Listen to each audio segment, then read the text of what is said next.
ये किसी एक धर्म के बारे में बहस नहीं है, ये बात सबको स्पष्ट होनी चाहिए। किसी धर्म को महान बताने या किसी धर्म को कमतर बताने की ये बहस नहीं है। तो यदि कोई इस उम्मीद से देख रहा है या यहां आया है, तो मैं आपको आश्वस्त करना चाहता हूं कि आपको नाउम्मीदी हाथ लगेगी। इस बहस में बहुत ज्यादा धार्मिक प्रतीकों के इस्तेमाल को लेकर भी ये दोनों लोग जो अभी आपको गंभीर दिख रहे हैं, भले लोग हैं, कल शाम को चाय पर मिले थे, बहुत हंसी मजाक भी इनके बीच हुआ था और गलबैयां डालते हुए एक तस्वीर भी हुई थी। ये इस बात का प्रमाण है कि इंटरनेट पर जो हल्ला मचा हुआ है उसके मुकाबले ये दोनों लोग बहुत ही अच्छे शांत ढंग से बहस के लिए राजी हो गए हैं। ट्विटर की बातें ट्विटर तक सीमित, एलन मस्क आजकल उसको एक्स कहते हैं। और अब इस बहस की शुरुआत मैं इन विद्वानों का, हालांकि इनको परिचय की जरूरत नहीं, पर हो सकता है, हमें पत्रकारिता में सिखाया जाता है कि नेवर अज्यूम, विज्ञान भी यही कहता है। मुफ्ती शमाइल नदवी साहब इस्लामिक विद्वान, शिक्षाविद हैं, कोलकाता के वाहियान फाउंडेशन के संस्थापक हैं, लखनऊ की प्रतिष्ठित दारुल उलूम नदवतुल उलमा से ग्रेजुएशन किया है, सोशल मीडिया और सार्वजनिक मंचों पर अध्यापन और बौद्धिक कामों में सक्रिय हैं और इस समय इंटरनेशनल इस्लामिक यूनिवर्सिटी मलेशिया से पीएचडी कर रहे हैं। अच्छी बात यह है कि पढ़ाई के साथ साथ ट्रैवल ब्लॉग भी बनाते हैं। पेट्रोनस टावर के सामने का ब्लॉग हमने देखा। हमारे साथ जावेद अख्तर साहब हैं। जावेद अख्तर साहब कवि हैं, शायर हैं, गद्य भी लिखते हैं, फिल्मों के लिए संवाद लिखे हैं, गीत लिखे हैं। इससे इतर ये वैज्ञानिक सोच को लेकर या अपने डिक्लेयर्ड एथिज्म को लेकर भी मुखर रहते हैं और अपने तहीं रैशनैलिटी की बात करते हैं। देवियों और सज्जनों, डज गॉड एग्जिस्ट? इस सवाल का जवाब सब अपने अपने तहीं खोजने की कोशिश कर रहे हैं। कोई इसको गॉड डैम पार्टिकल की खोज बताता है, कोई गॉड पार्टिकल की खोज बताता है, कोई हिग्स बोसान की खोज बताता है, कोई ये सवाल जवाब तलाशने की कोशिश करता है कि मास एग्जिस्टेंस में आखिर आया कैसे, हुआ क्या था, सृष्टि के पहले, समय के पहले क्या था। और कोई ये कहता है कि ये सारी खोजें जिस मस्तिष्क में हो रही हैं प्रकृति के क्रम में, वो कैसे विकसित हुआ। मैं उम्मीद करता हूं कि हम आज इन बुनियादी सवालों के कुछ जवाब हासिल करने में कामयाब हों। मैं सबसे पहले मंच पर आमंत्रित कर रहा हूं मुफ्ती शमाइल नदवी साहब को। आइए सर। जी,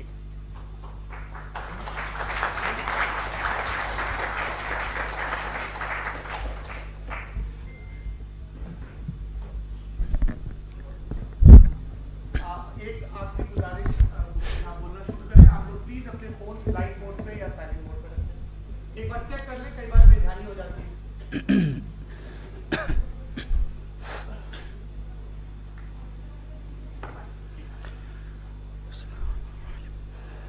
तमाम तारीफें उस क्रिएटर के लिए जिसने इस यूनिवर्स को एक मकसद के तहत पैदा किया है। रिस्पेक्टेड जनाब जावेद अख्तर साहब, मिस्टर सौरभ द्विवेदी और respected audience, thank you all for being here today. आज की डिबेट में चूंकि हम बात करने वाले हैं डज गॉड एग्जिस्ट के टॉपिक पर, तो ये एक ऐसा टॉपिक है जिसके मुताल्लिक कोई भी डिसीजन लेने के लिए अलग अलग स्टैंडर्ड्स हो सकते हैं। लिहाजा डिबेट के शुरू में यह जरूरी है कि हम ये जान लें कि आज के इस टॉपिक में कौन सा स्टैंडर्ड सही होगा और कौन सा गलत होगा। सबसे पहला स्टैंडर्ड जिसे मैं समझता हूं कि हमारे रिस्पेक्टेड जनाब जावेद अख्तर साहब बड़ी तेजी के साथ उसकी तरफ लपकेंगे, वो है साइंस। जबकि साइंस दर हकीकत खुदा के एग्जिस्टेंस को डायरेक्टली साबित करने या उसके एग्जिस्टेंस को डिनाई करने के लिए स्टैंडर्ड नहीं बन सकती। और उसकी वजह क्या है, ये मैं नहीं कह रहा, ये वो लोग कह रहे हैं जो साइंस के एक्सपर्ट्स हैं। नेशनल एकेडमी ऑफ साइंस कहती है science doesn't have the processes to prove और disprove the existence of God. Why? क्योंकि साइंस का ताल्लुक एम्पेरिकल एविडेंस से है और एम्पेरिकल एविडेंसेस का ताल्लुक हमारे नेचुरल और फिजिकल वर्ल्ड से है, जबकि गॉड नॉन फिजिकल और सुपर नेचुरल रियलिटी है। लिहाजा नॉन फिजिकल रियलिटी को आप उस टूल के साथ नहीं चेक कर सकते जिसका काम फिजिकल रियलिटी को तलाश करना है। लिहाजा आज इस डिबेट में गॉड की एग्जिस्टेंस को साबित करने या उसे डिनाई करने में साइंटिफिक एविडेंस को एक्सेप्ट नहीं किया जाएगा। दूसरा स्टैंडर्ड हो सकता है रेविलेशन, कि रेविलेशन के जरिए हम यह साबित करें कि गॉड एग्जिस्ट करता है या नहीं। लेकिन यह स्टैंडर्ड भी आज इररेलेवेंट है। क्यों? क्योंकि रेविलेशन मेरे नजदीक सोर्स ऑफ नॉलेज है, वैलिड सोर्स ऑफ नॉलेज है, लेकिन हमारे जावेद अख्तर साहब के नजदीक ये वैलिड सोर्स ऑफ नॉलेज नहीं है। लिहाजा आज की डिबेट में मैं एक भी एविडेंस किसी भी मजहबी स्क्रिप्चर से नहीं दूंगा, ताकि जावेद अख्तर साहब के लिए वो अनएक्सेप्टेबल ना हो।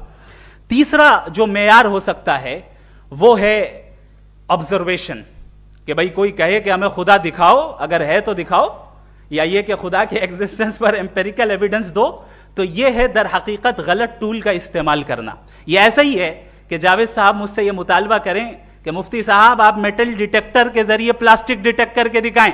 अब चूंकि प्लास्टिक डिटेक्ट नहीं हो पा रही है, लिहाजा plastic does not exist. No, you are using the wrong tool. इस टूल से प्लास्टिक को डिटेक्ट नहीं किया जाता। लिहाजा मैं समझता हूं कि गॉड के एग्जिस्टेंस पर एम्पेरिकल एविडेंस का मुतालबा करना एक बचकाना मुतालबा है, और हमारे रिस्पेक्टेड जनाब जावेद अख्तर साहब इस स्टेज से अब बहुत आगे निकल चुके हैं। अब बचता है एक ही स्टैंडर्ड, और वो स्टैंडर्ड है अक्ल, लॉजिक, रीजनिंग। और यही वो स्टैंडर्ड है जिसके तहत गॉड की एग्जिस्टेंस को साबित किया जाएगा या गॉड की एग्जिस्टेंस को डिनाई किया जाएगा। लेकिन चूंकि ये बहुत इंपॉर्टेंट और सेंसिटिव टॉपिक है, इसलिए लॉजिकल आर्ग्यूमेंट भी ऐसा होना चाहिए जो डेफिनेटिव हो, इनडेफिनेटिव ना हो, जो 2 और 2 4 की तरह बिल्कुल वाजे हो, जिसे लॉजिकली रिजेक्ट करना पॉसिबल नहीं हो। फॉर एग्जाम्पल हम कहें हमारे रिस्पेक्टेड मिस्टर सौरभ साहब, ये एक इंसान है और तमाम इंसान कॉन्शियस बीइंग है, लिहाजा नतीजा क्या निकला, हमारे सौरभ साहब भी कॉन्शियस बीइंग है। क्या ये इनडेफिनेट आर्ग्यूमेंट है या डेफिनेट आर्ग्यूमेंट है? ये डेफिनेट आर्ग्यूमेंट है। ये 2 और 2 की तरह वाजे है, इसमें किसी तरह जो है लॉजिकली इसको रिजेक्ट नहीं किया जा सकता। तो अगर आज हमारे जावेद अख्तर साहब ऐसी कोई अकली दलील और लॉजिकल एविडेंस दें खुदा के ना होने पर जो डेफिनेट भी हो, तो मैं ये ऐलान करता हूं कि यकीनन मैं उस एविडेंस को कबूल करूंगा और उस पर गौर करूंगा। लेकिन साथ में यह भी ऐलान कर देता हूं प्रेडिक्शन के तौर पर कि ऐसा कोई डेफिनेट आर्ग्यूमेंट कोई नहीं पेश कर सकता। दलील हम देंगे और डेफिनेटिव दलील देंगे, लॉजिकल दलील देंगे, ऐसी दलील देंगे जो एंटायर एथिस्टिक वर्ल्ड उसे रेफ्यूट नहीं कर सकती। चलें अब हम एक एग्जाम्पल सोचते हैं, एक सिनेरियो, सिंपल सिनेरियो, तमाम ऑडियंस से गुजारिश है, हम और आप एक आइसोलेटेड आइलैंड पर हैं, ऐसा आइलैंड जहां पे हमसे पहले कोई कभी नहीं गया। चलते चलते आपके सामने अचानक आपने देखा एक पिंक कलर की बॉल पड़ी हुई है। सबसे पहला सवाल आपके जहन में क्या आएगा कि ये बॉल यहां क्यों आई, कैसे आई, ये पिंक कलर की ही क्यों है, कोई और कलर भी हो सकता था, ये इसी शेप में क्यों है, कोई और शेप भी हो सकता था। नेचुरली आप इस तरफ पहुंचेंगे कि कोई ना कोई है जिसने इन स्पेसिफिक प्रॉपर्टीज के साथ इस बॉल को बनाया है और यहां पे रखा है। चूंकि आप जानते हैं कि ये जो बॉल है इसका एग्जिस्ट करना जरूरी नहीं है, ये एग्जिस्ट कर भी सकती थी, नहीं भी कर सकती थी, और एग्जिस्ट करना ही था तो किसी और फॉर्म में करती, किसी और कलर में करती। अब आप इस बॉल को एक्सपैंड करते चले जाएं, एक्सपैंड करते चले जाएं, एक्सपैंड करते चले जाएं, यहां तक कि ये बॉल यूनिवर्स के साइज की हो जाए। बताइए कि क्या साइज के बढ़ जाने से सवाल बदल जाएगा? हरगिज नहीं बदलेगा।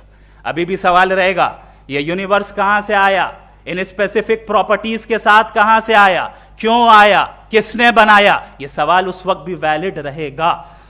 लेकिन यह सवाल अगर हम जनाब जावेद अख्तर साहब से करें तो चूंकि इनका वर्ल्ड व्यू एथिस्टिक है, और सिर्फ इनका नहीं, मतलब जितने भी एथिस्ट हैं और एथिस्टिक वर्ल्ड व्यू को रखने वाले से अगर आप ये सवाल करें कि ये यूनिवर्स कहां से आया, तो इनका जवाब या तो आर्ग्यूमेंट फ्रॉम इग्नोरेंस होगा या डॉगमेटिक होगा। या तो ये कहेंगे कि मुझे नहीं पता कि ये कहां से आया, लिहाजा गॉड डज नॉट एग्जिस्ट, ये आर्ग्यूमेंट फ्रॉम इग्नोरेंस है, या ये कहेंगे कि ये यूनिवर्स खुद ब खुद बन गया। इसका मतलब यह है कि उस बॉल को भी खुद ब खुद बन जाना चाहिए, लेकिन बॉल के ताल्लुक से ये एक्सप्लेनेशन एक्सेप्ट नहीं की जाएगी कि ये खुद ब खुद बन गई, लेकिन यूनिवर्स के ताल्लुक से कर दिया जाएगा। इसे हम दूसरे अल्फाज में डॉगमा भी कह सकते हैं। दूसरी चीज, हमारे जावेद अख्तर साहब जरूर गॉड ऑफ गैप्स की मिसाल भी जरूर देंगे और मिसाल देंगे कि पहले जमाने में बिजलियां कड़कती थी तो लोगों ने किसी एक खुदा की तरफ और बारिश होती थी तो दूसरे खुदा की तरफ मंसूब कर दिया, उनके पास दलील नहीं थी। यह हमारा वर्ल्ड व्यू है ही नहीं, यह हमारा वर्ल्ड व्यू है ही नहीं, क्योंकि नेचुरल फिनोमेना के प्रोसेस की इंटरप्रिटेशन को जान लेने से यह कहां से साबित हो गया कि गॉड एग्जिस्ट नहीं करता है। इस पर मैं इंशाअल्लाह अभी आगे बात करूंगा। आप हजरात ये भी देखेंगे और मैं ये एक्सपेक्ट करता हूं कि हमारे रिस्पेक्टेड जनाब जावेद अख्तर साहब जरूर इमोशनल आर्ग्यूमेंट्स भी देंगे, जो कि एक लॉजिकल फेलेसी है जब बात आती है ट्रुथ को डिसाइड करने में। क्यों? मिसाल के तौर पर वो कहेंगे कि अगर गॉड है तो इविल क्यों एग्जिस्ट करता है, जबकि मैं कहता हूं इविल का एग्जिस्ट करना गॉड के एग्जिस्ट करने की दलील है, उसके खिलाफ नहीं है। चूंकि अगर गॉड है तो हम सब उसके सामने अकाउंटेबल हैं, और अगर हम अकाउंटेबल हैं तो अकाउंटेबिलिटी के लिए इविल का मौजूद होना जरूरी है, उसके बगैर हम अकाउंटेबल नहीं हो सकते। और अगर हम अकाउंटेबल नहीं हैं तो हम जनाब जावेद अख्तर साहब से पूछेंगे कि आप बताएं कि फिर सफरिंग इस दुनिया में क्यों है?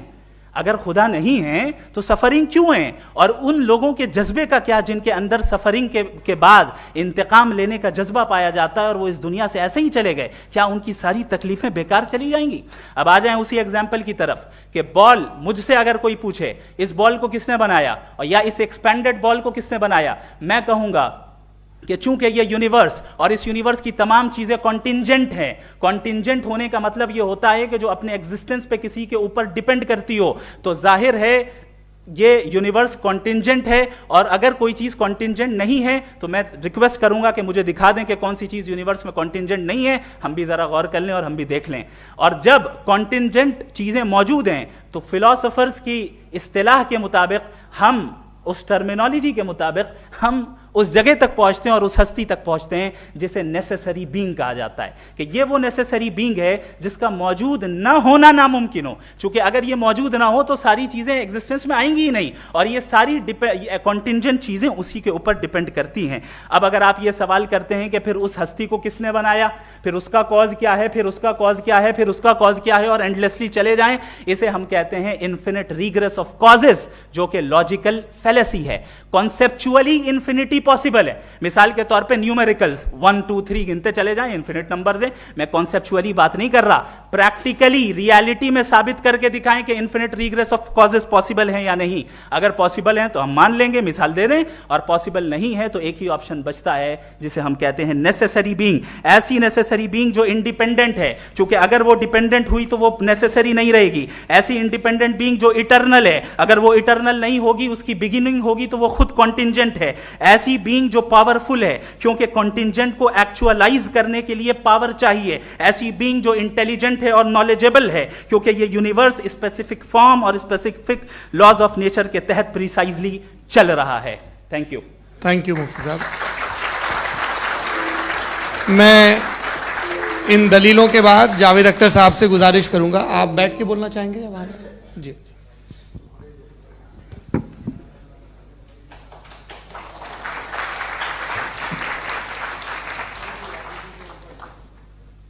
पहले तो मैं मुफ्ती साहब को एक अच्छी खबर देना चाहूँगा कि मेरी नॉलेज साइंस के बारे में बड़ी मामूली है, तो आप फिक्र ना करें उसकी, लेकिन कुछ कॉमन सेंस है मुझ में।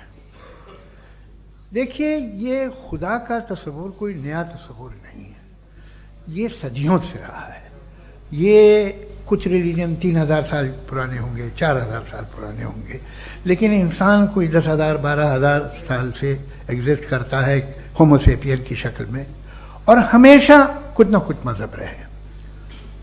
ये मजहब जाहिलों के नहीं थे, ये मजहब एक ऐसी ग्रीक सोसाइटी के थे जहाँ बड़े बड़े फिलोसफर्स पैदा हुए। ये मजहब इजिप्शियंस के थे जिन्होंने पिरामिड्स बनाए थे। ये रोमन्स के थे कि जिनका आर्किटेक्चर और सेनेट यानी पहली बुनियाद डेमोक्रेसी की, लिमिटेड थी मगर डेमोक्रेसी थी, ये उन लोगों ने किए थे। तो इनका जो जुपिटर था, रा था, ज़्यूस था, उन्हें उस पर इतना ही एतमाद था जितना आज किसी मजहबी आदमी को अपने खुदा पे होगा।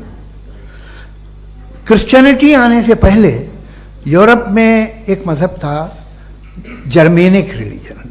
उसका एक खुदा था, उसकी एक बीवी थी, उसके 2 बेटे थे, एक बेटी थी। फिर जर्मनी में जब यूरोप में क्रिश्चियनिटी आई तो वो खुदा, उसकी बीवी और पूरे ख़ानदान चला गया। तो हमने, अगर हम हिस्ट्री देखें तो खुदा जो है वो ज़्यादातर फ़नी है, वो हमेशा रहे नहीं। और वो जो लोग इन्हें मानते थे उनको आप कहें वो तो जाहिल थे, उन्हें तो कुछ पता ही नहीं था, ऐसा नहीं है। वो अपने वक्त में बड़े काबिल लोग थे और अपने वक्त में उन्होंने बड़े बड़े काम किए हैं, फिलोसफर्स थे, साइंटिस्ट थे, लेकिन उनका मजहब कहाँ गया, उनके खुदा कहाँ गए? आज जो खुदा हैं दुनिया में लोग उन्हें मानते हैं।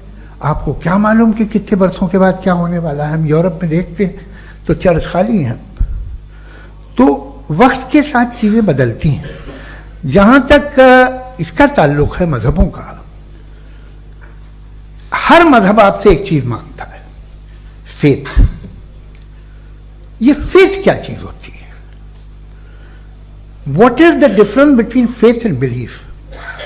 ये तो बहुत ही अहमखाना बात होगी कि कोई आदमी कहे साहब अगर खुदा है तो मुझे दिखाइए। ये तो जाहिलाना बात हुई। मैंने तो नॉर्थ पोल नहीं देखा है, मगर मैं मानता हूं कि नॉर्थ पोल है। मैं क्यों मानता हूं? इसलिए कि अगर ये दुनिया राउंड है तो उसका कोई टॉप होगा। कुछ लोग हैं जो वहाँ गए भी हैं, कॉमन सेंस कहता है कि ऐसा होगा, सबूत है, गवाह है, रीजन है। तो ये मेरा फेथ नहीं है। तो फेथ में और बिलीफ में डिफरेंस क्या है? जो मजहब मांगता है आपसे, हर मजहब फेथ मांगता है। फेथ का मतलब ये है कि ना कोई गवाह हो, ना कोई सबूत हो, ना कोई रैशनल हो, ना कोई लॉजिक हो, ना कोई प्रूफ हो, मगर तुम एक बात को मानो। ये है फेथ। वरना बिलीफ होता। अगर इसमें कुछ भी सबूत होते, गवाह होते, तो फिर इसे आप बिलीफ कहते। जैसे मेरा बिलीफ है कि नॉर्थ पोल है, मेरा फेथ थोड़ी है। फेथ इन तमाम शर्तों को रद्द करता है। तो फिर स्टुपिडिटी क्या है? अगर मैं एक बात ऐसी मानूं जिसकी ना कोई लॉजिक है, ना कोई रैशनल है, ना कोई प्रूफ है, ना कोई गवाह है, ना कोई सबूत है, और मैं उसे मानूं, तो ये स्टुपिडिटी हुई। इसे ही भाई कल को मैं यकीन कर लूं कि एलोन मस्क जो है मेरा भाई है, तो मुझे इंतहाई खुशी होगी, सुकून भी बहुत मिलेगा मुझे। लेकिन और कहे भाई क्यों मानते हो, क्या सबूत है भाई, वो तो अमेरिकन है और तुम तो इंडियन हो, वो तो नस्ल लगे, तुम्हें कभी मिले भी नहीं। साहब देखिए मेरा फेथ है, इस पर बात न किया। फेथ का मतलब ही यह है कि आप प्रूव नहीं कर सकते। अगर आप प्रूव कर सकते हो तो फेथ की जरूरत ही नहीं, फिर तो आप बात करेंगे, आप कितनी बहस कर लीजिए। अल्टीमेटली दुनिया का हर मजहब फेथ पे टिका है, और फेथ का मतलब है एक ऐसा यकीन जिसका कोई सबूत, कोई गवाह, कोई रैशनल नहीं। अब आप ये कहें, क्या आप ये क्यों कह रहे हैं कि साहब ये कायनात किसने बनाई? कमाल ये है कि आपने बताया कि एक आइलैंड पे गए और एक बॉल देखी। आपने ये नहीं कहा कि आइलैंड किसने बनाया, आपको सिर्फ बॉल पे हैरत हुई। हमने आइलैंड पे हमने हैरत नहीं की, होते हैं आइलैंड। इसी तरह ये आइलैंड है, सितारे, ये गैलेक्सीज, ये सब आइलैंड हैं, खला में। हम उन्हें टेकन फॉर ग्रांटेड लेते हैं, हम पूछते नहीं किसने बनाए। आपने जजीरे के बारे में भी नहीं पूछा है। मेरी पैदाइश कैसे हुई? क्या मैं प्लान पैदा हुआ था? I was plan to be born, या एक लकी स्पर्म था जो किसी एक से चिपक गया? मेरी पैदाइश रैंडम। और इंसाफ जिसे आप कहते हैं, इंसाफ का तो नेचर से कोई वास्ता ही नहीं है। जो आप कहते हैं कि एक दिन इंसाफ मिलेगा, इंसाफ is a human concept. Nature में कोई इंसाफ नहीं। अगर शेर हिरन को खा जाता है तो उसे कोई सजा नहीं मिलती। अगर एक आंधी आती है और हरे भरे पेड़ों को उखाड़ के फेंक देती है तो आंधियों की जेल नहीं होती है। नेचर में इंसाफ नहीं, इसलिए मुझे नेचर को इंसाफ की जरूरत भी नहीं। नेचर तमाम एक है। अब हम कहें कि साहब ये देखिए जो मैंने खाना खाया था, ये मेरी आंख तो नहीं यूं कर दिया उसे, तो इसे सजा मिलने नहीं, वो सिस्टम है, ऐसे ही चल रहा है। नेचर बगैर इंसाफ के है। इंसाफ इज अ ह्यूमन कॉन्सेप्ट। तो जो आपसे कहता है कि मैं तुम्हें इंसाफ दूंगा, वो इंसानी जहन की पैदावार है। ये नेचुरल है ही नहीं, ये आसमानी है ही नहीं, नेचर का तसव्वुर, इंसाफ का तसव्वुर। भाई आप साथ मिलते हैं, अब आप लेफ्ट हैंड ड्राइव करते हैं, ये क्या है? तमाम सच, तमाम नेकी, तमाम शराफत लेफ्ट हैंड ड्राइव है। वरना क्या होगा, या तो आप क्रॉस कर देंगे, आपका एक्सीडेंट हो जाएगा, या आप किसी को मार देंगे, या ट्रैफिक जैम हो जाएगा।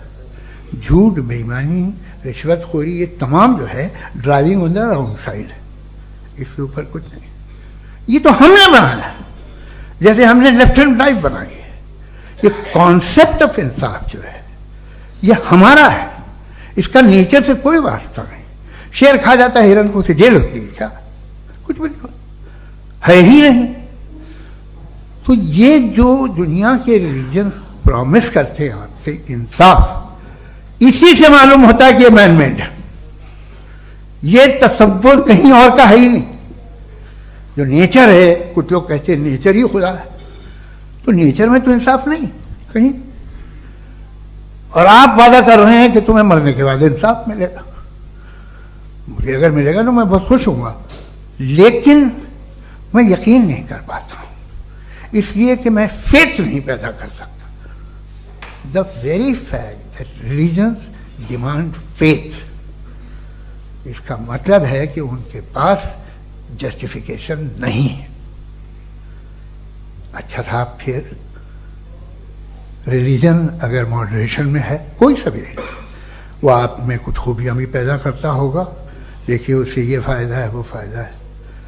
अल्कोहल जो है वो ज़्यादातर दवाओं में यूज होती है, और एक सर्वे किया गया था अमेरिका में कि लॉन्जिटिविटी किन लोगों की है। तो एक तरफ वो लोग थे जो शराब पीते ही नहीं थे, और एक तरफ वो थे जो एक बोतल शराब रोज पीते थे। सबसे ज़्यादा लंबी उम्र की है जो 2 पैक नाप के शराब पीते हैं और खाना खाते हैं। मगर हम शराब को बुरा समझते हैं, मैं भी बुरा समझता हूँ। क्यों? ऐसा होता नहीं। कुछ चीज़ों में आदत होती है कि वो बढ़ती है। आज तक में एक आदमी दूध पीता है, आप 10 साल बाद भी मिलेंगे तो एक ही गिलास पीता होगा। ऐसा नहीं होता, सुबह से दूध पीता रहता है।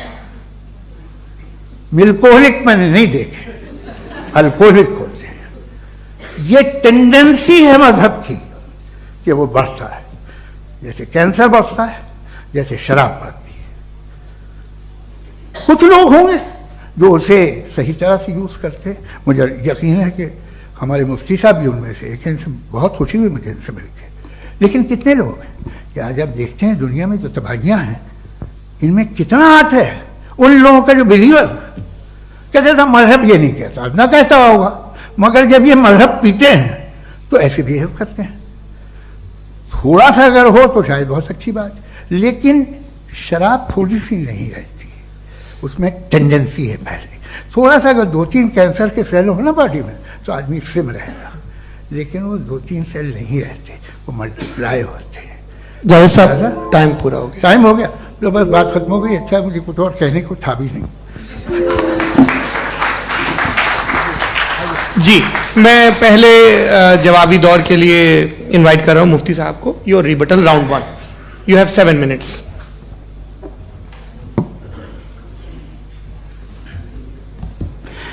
Thank you very much Javed साहब, आपकी बात को सुनकर बड़े महजूज हुए हम लोग। महजूज, do you understand? We enjoyed.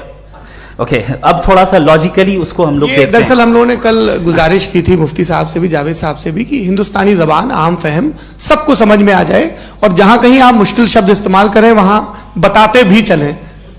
Thank you. तो सबसे पहले हमारे रिस्पेक्टेड जावेद साहब ने हवाला दिया कि खुदा फानी है। कितने मजहब आगे चले गए, किसी ने जुपिटर को खुदा माना, किसी ने किसी को माना। मैं कहता हूं जिसने कॉन्टिंजेंट चीज को खुदा माना, गलत माना, वो खुदा ही नहीं, वो खुदा ही नहीं है। हम तो नेसेसरी बीन को साबित करने बैठे हैं, वो नेसेसरी कॉज जो इटरनल है, जो अबदी भी है और अजली भी है। हम किसी और को साबित करने नहीं बैठे। दूसरी चीज उन्होंने कहा कि फेथ एंड बिलीफ ये एक ऐसी डेफिनेशन है फेथ की जो इन्होंने पहली मर्तबा पेश की है, या माफ कीजिएगा इन्होंने पहली मर्तबा पेश नहीं की है, रिचर्ड डॉकिंस ने पहली मर्तबा पेश की है। मुझे मालूम है ये सोर्स कहां से है। एपिस्टेमोलॉजिकली फेथ और बिलीफ का फर्क आप इस तरह नहीं कर सकते सर। फेथ सही भी होता है, गलत भी होता है, बिलीफ सही भी होता है, गलत भी होता है। जो लॉजिक, रीजन और एविडेंस से बैक्ड होगा वो फेथ सही होगा। और आप जिस फेथ की बात कर रहे हैं कि इलॉजिकल है और उसके पीछे नहीं है, तो we are on the same page.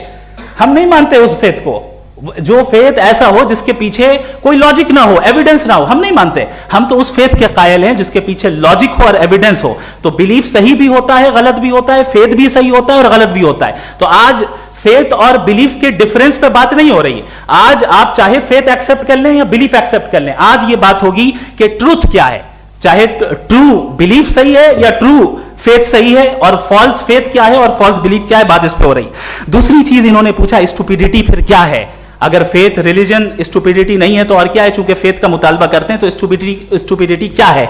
मैं कहता हूं स्टुपिडिटी एथिज्म है। उसकी वजह यह है कि आप एक सड़क पे जा रहे हो और आप किसी गार्डन में जाएं और देखें वहां लिखा है फूलों के साथ, I love Javed Akhtar and I really do, I love you sir.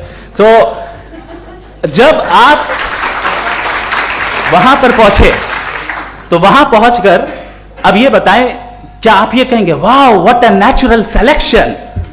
ये क्या नेचुरल सिलेक्शन है? नहीं, ये प्रिसाइजली डिजाइंड है, इसके पीछे डिजाइनर है।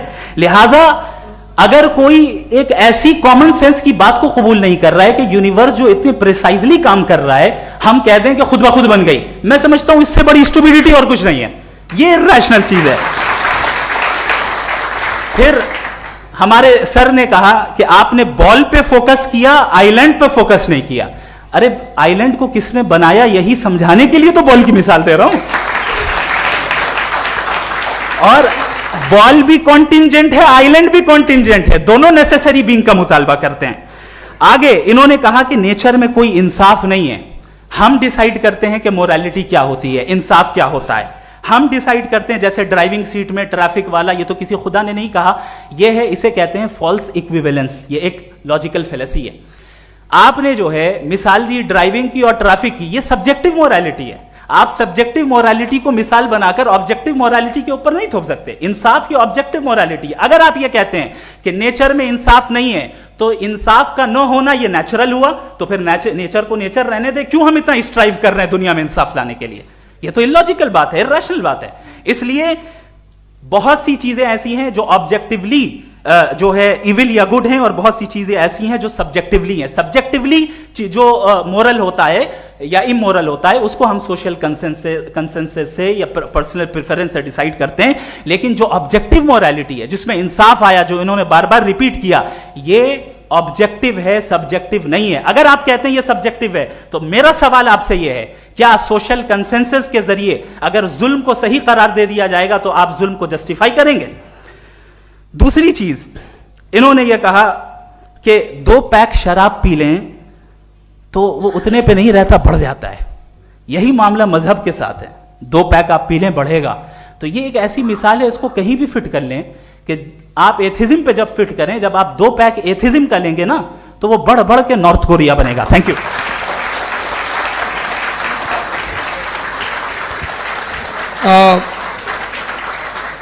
फर्स्ट राउंड के रिबटल के लिए मैं जावेद साहब को इनवाइट कर रहा हूं। आपके पास 7 मिनट का वक्त है, रीसेट कर दीजिएगा प्लीज।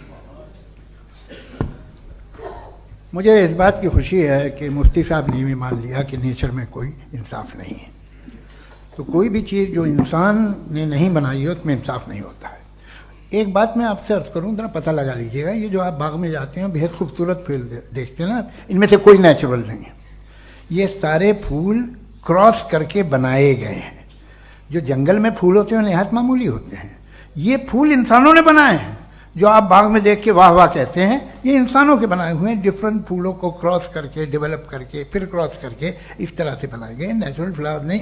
किसी जंगल वीरान में जाके आप गुलाब के फूल नहीं देखेंगे। ये सब बनाए हुए इंसान ने, बहुत से काम इंसान ने किए हैं। बाकी है कि आपने मेरी एक बात का जवाब नहीं दिया, जिससे मुझे शिकायत है कि फेथ क्या है और आप फेथ मांगते क्यों हैं मुझसे? आप तो लॉजिकल हैं, आपके पास तो सारे रैशनल हैं, आपके पास सारे सबूत हैं, तो तो आपको फेथ की डिमांड क्यों करते हैं कि भाई तुम सरेंडर कर दो और सवाल मत करो? कोई मजहब सारे सवाल करने की इजाजत नहीं देता है और मना करता है कि ज्यादा सवाल ना करो, बह जाओगे तुम। आप क्यों रोकते हैं? हकीकत यह है कि इंसानी तारीख क्या है? इंसानी तारीख यह है कि दुनिया में दो तरह के लोग हुए हैं। एक वो जिन्होंने अपनी लाइल्मी की परस्तिश की है, दूसरे वो जिन्होंने अपनी इग्नोरेंस या लाइल्मी से झगड़ा किया है और मालूम किया है कि क्या है। ये जो आप कह रहे हैं, आज आप हैरान हैं कि भाई ये यूनिवर्स कैसे बनी। लोग हैरान थे कि सूरज डूबता है तो इधर से कैसे निकलता है। और आप एक कदम जाके हमेशा का मानने को तैयार है, एक कदम पीछे ही मान जाइए। भाई आप इसके बाद जाते हो, कहते सवाल ना करना कि ये कहां से आया, ये पावर तो हमेशा से हमेशा रहेगी। तो आप यूनिवर्स के बारे में मानने में क्या तकलीफ है? एक कदम पहले रुक जाइए, ये हमेशा से थी या नहीं थी हमें मालूम नहीं है। और ये कहना कि हमें मालूम नहीं है, कमाल ये है कि दुनिया के सारे मजहब सब जानते हैं ये दुनिया कैसे बनी थी, कैसे मिटेगी, मरने के बाद क्या होगा, इनको सब इल्म है। इनको किसी को डायनासोर होते थे पहले ये नहीं पता था, किसी को नहीं पता। किसी भी दुनिया की मजहबी किताब में डायनासोर का जिक्र नहीं है। लेकिन बाकी सब बातें, how to make universe in 4 easy lessons and बाकी सब पता है। जिसको सब पता है वो गड़बड़ है। हम में ये इंकिसार, ये ह्यूमिलिटी होनी चाहिए कि हम ये कहें कि हमें ये बहुत सारी बातें नहीं मालूम, लेकिन हम उनकी परस्तिश ना करना, अपनी लाइल्मी को की परस्तिश ना करें, हम उसे पता लगाने की कोशिश करें। जिस दुनिया में आप बैठे हैं सर, ये हॉल जो है, ये इलेक्ट्रिसिटी जो है, ये माइक जो है, जिस हवाई जहाज से आप आए थे, वो जिस कार से आप यहाँ आए हैं, ये सब उन लोगों की बनाई हुई है जिन्होंने सवाल किए थे। ये दुनिया जिसमें आप आज आराम से हैं, ये उन लोगों की बनाई है कि जिन्होंने सवाल किए थे। और हर स्टेज पे इन सवालों को मकरूह कहा गया था, गलत कहा गया था। आप जरा तारीख पढ़िए, एक बड़ी दिलचस्प किताब है बर्ट्रैंड रसेल की,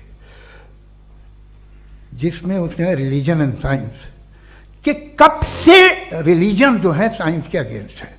और हद तो यह है कि भाप के इंजन के खिलाफ थे, स्टीम इंजन के भी खिलाफ थे, और फतवे हुए उन पे, वेटिकन ने दिए।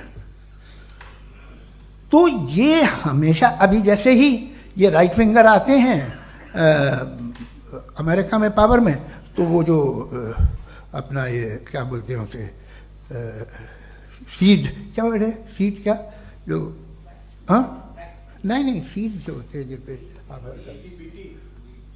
जी, नहीं भाई, वो जो ह्यूमन बॉडी के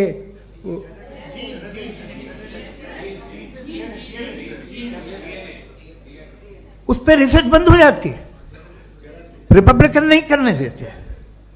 अरे भाई इतना डर क्या है तुम्हें? एक जमाने में बहुत नाराज थे ये सारे मजहबी लोग कि ये इंसान तो इंसान बनाने की कोशिश कर रहा है। आपको क्या तकलीफ भाई, बना ले तो बना लेने दो, ये खौफ क्या है? और ये सब आज जो आप कह रहे हैं नामुमकिन है, ये कैसे हुआ? मुझे एक किस्सा याद आता है। जब मैं 6ठी क्लास में था तो मैं मैथमेटिक्स में बहुत वीक था, तो एक टीचर रख दिया गया, उसने 1 2 3 4 5 6 7 तो सिखा दिया मुझे। वो दिन मैं भूल नहीं सकता हूँ मुफ्ती साहब, जिस दिन उसने ये बताया कि 1/2 क्या होता है और 3/4 क्या होता है, मुझे ऐसा लगा कि मेरा सर बीच से फट जाएगा। यह आदमी कह रहा है कि जो दीवार के अंदर जाओ वॉक करते हुए। आज हंसता हूं मैं इस बात पे। तो आज जो बातें आपके जहन से बिल्कुल परे हैं और आप हैरान होते हो उन्हें देख के, एक वक्त आएगा कि मामूली लगेंगे। और हुआ है, आपकी इंसानी तारीख ही है। इतनी जल्दी सारे फैसले आप मत कर लीजिए, थोड़ा ये ह्यूमिलिटी रखिए कि भाई ये हमें नहीं मालूम। ये कहने में क्या आ रहा है? ये यूनिवर्स कहाँ तक फैली, ये कब से है और कब तक रहेगी, हमें नहीं मालूम। आपने फैसला कर लिया कब बनी। ये आपके हिसाब से कोई 14 बिलियन ईयर बनी जो समझा जाता है। उससे पहले हजारों करोड़ों अरबों साल तक खुदा बैठा क्या कर रहा था? खामोश बैठा था ऐसे ही, जमाइयाँ ले रहा था। फिर उसे आइडिया आया, यार एक काम करते, वक्त अच्छा गुजर जाएगा, यूनिवर्स पर नाम से। सोचिए, वो तो हमेशा से है ना, मगर यूनिवर्स हमेशा से नहीं है, ये तो बनाई गई है। और उससे पहले क्या था, इनका क्या काम था? कैसी बात है, ये बड़ा आसान है। जो बात हमें आज धीरे धीरे पता चली है, बरसों 2000 और 2500 साल पहले आपको किसी ने बता दिया कि क्या था, आप मान गए, और तब से वही मान रहे हैं जो 2500 साल पहले कहा गया था। सब कुछ बदल गया है, सॉल्व हो रही हैं चीज़ें। अभी साइंस बिल्कुल दावा नहीं करती, या कोई फिलोसफर ये दावा नहीं करता कि हमें सब मालूम, बल्कि वो कहता है कि हमें जितना मालूम होता है उससे ये मालूम होता है कि हमें कितना कम मालूम। तो हम अपनी जहालत से लड़े, उसकी परस्तिश न करें। जी, time, thank you so much. मैं तर्कों की श्रृंखला में राउंड 2 के लिए मुफ्ती साहब को आमंत्रित कर रहा हूं। आपके पास एक बार फिर से 7 मिनट का वक्त है। शुक्रिया। जनाब जावेद अख्तर साहब कई मर्तबा दोहरा रहे हैं कि फेथ का मतलब बताइए, फेथ का मतलब बताइए। मैंने बता दिया, फेथ सही भी होता है, गलत भी होता है। और आज हम फेथ पे बात नहीं कर रहे, हम ट्रूथ और डज गॉड एग्जिस्ट पे बात कर रहे हैं। क्या डज गॉड एग्जिस्ट, ये ट्रूथ यानी गॉड है या नहीं है, इसमें से दोनों ट्रूथ क्या है। अब आप उसे फेथ कह लें, बिलीफ कह लें, नॉट माई बिजनेस। उसके बाद आपने कहा कि भाई सवाल करने से मजहब रोकता है। मैं कहता हूं जो रोकता है वो रोकता होगा, मैं नहीं रोकता, बल्कि सवाल करें, सवाल करना चाहिए। सवाल कर करके तो हम आगे बढ़ते हैं, तरक्की करते हैं, और इसीलिए मैं आज यहां पे आया हूं। लेकिन सवाल सिर्फ खुदा से नहीं होगा, आपसे भी होगा। सवाल एथिज्म से भी होगा, सवाल सिर्फ मजहब से नहीं होगा, सबसे होगा। और आज मैं सवाल करूंगा और उम्मीद है कि आप जवाब देंगे। अभी तक आपने वैसे कॉन्टिंजेंसी आर्गुमेंट का कोई जवाब नहीं दिया। चलें, आपने कहा यूनिवर्स के बारे में इटर्नल क्यों नहीं बोल देते। ये चूंकि लॉजिकली पॉसिबल ही नहीं है कि यूनिवर्स इटर्नल हो। यूनिवर्स एक कॉन्टिंजेंट चीज है जो टाइम एंड स्पेस के पाबंद है, टाइम एंड स्पेस से बाउंड है। जो टाइम एंड स्पेस से बाउंड होगा वो कॉन्टिंजेंट होगा, जो कॉन्टिंजेंट होगा वो उसकी बिगिनिंग हुई होगी, जिसकी बिगिनिंग हुई होगी वो इटर्नल नहीं हो सकता। ये तो कॉमन सी बात है। आपने कहा कि किसी मजहबी किताब में डायनासोर का जिक्र नहीं है। अफसोस कि आज तक किसी मैथमेटिक्स की किताब में मुझे डायनासोर का जिक्र नहीं मिला। तो इसका मतलब मैथमेटिक्स की किताब बेकार है? नहीं, उसका वो टॉपिक नहीं है। रेवलेशन का और मजहबी किताबों का टॉपिक ये नहीं है कि आपको आके बताए साइकिल कैसे बनाते हैं, या आकर ये बताएं कि जो है डायनासोर कब था। वो तो मोरालिटी सिखाने आया है, गॉड के बारे में बताने आया, नॉन फिजिकल रियलिटी की हकीकत को सिखाने के लिए आया। रिलीजियन साइंस को रोकता है? नहीं रोकता। अगर रोकता है तो गलत करता है। रिलीजियन साइंटिज्म को रोकता है, जिसमें हमारे जावेद साहब मुब्तला है। साइंस और साइंटिज्म में फर्क है।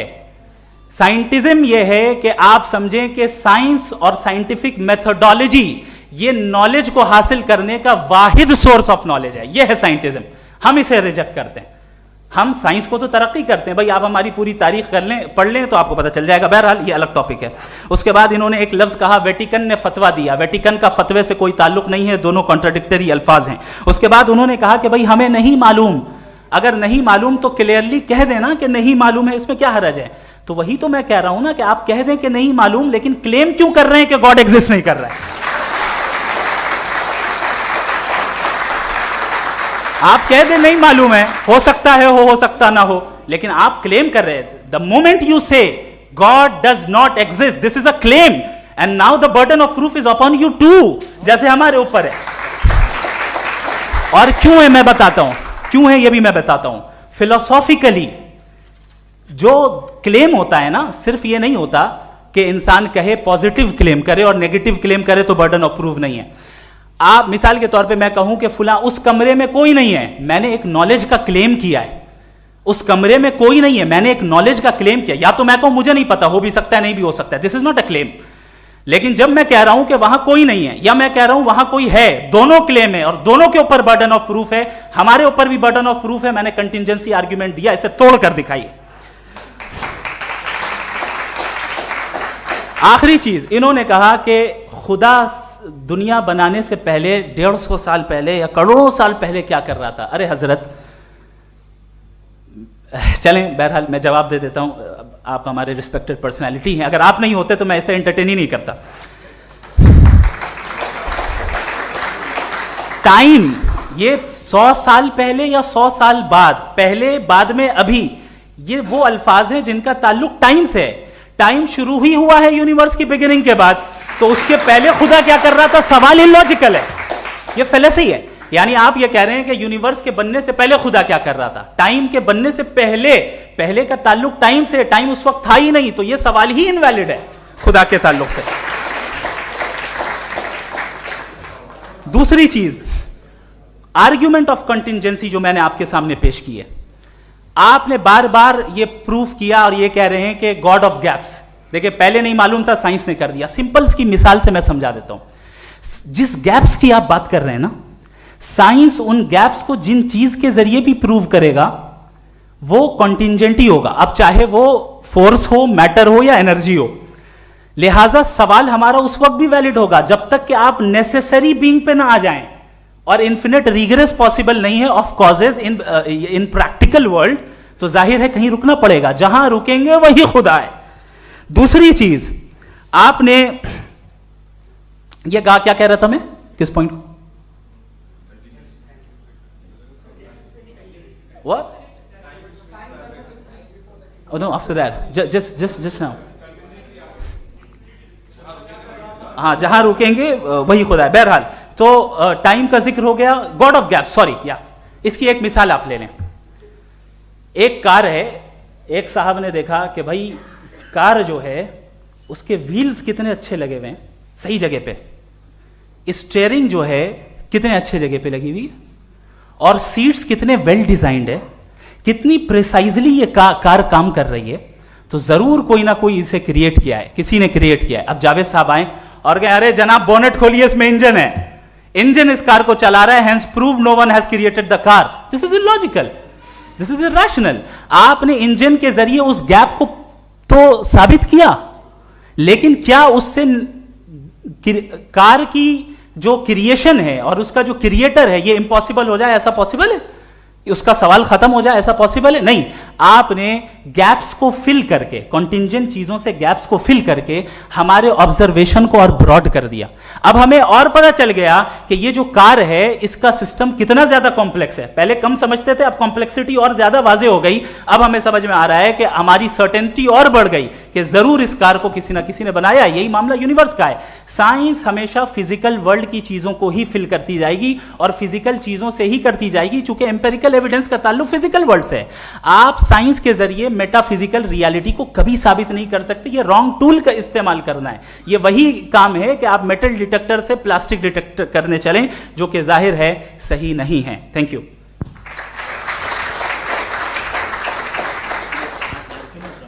जी, ये आर्ग्यूमेंट का राउंड 2 है। हाँ। 7 मिनट है।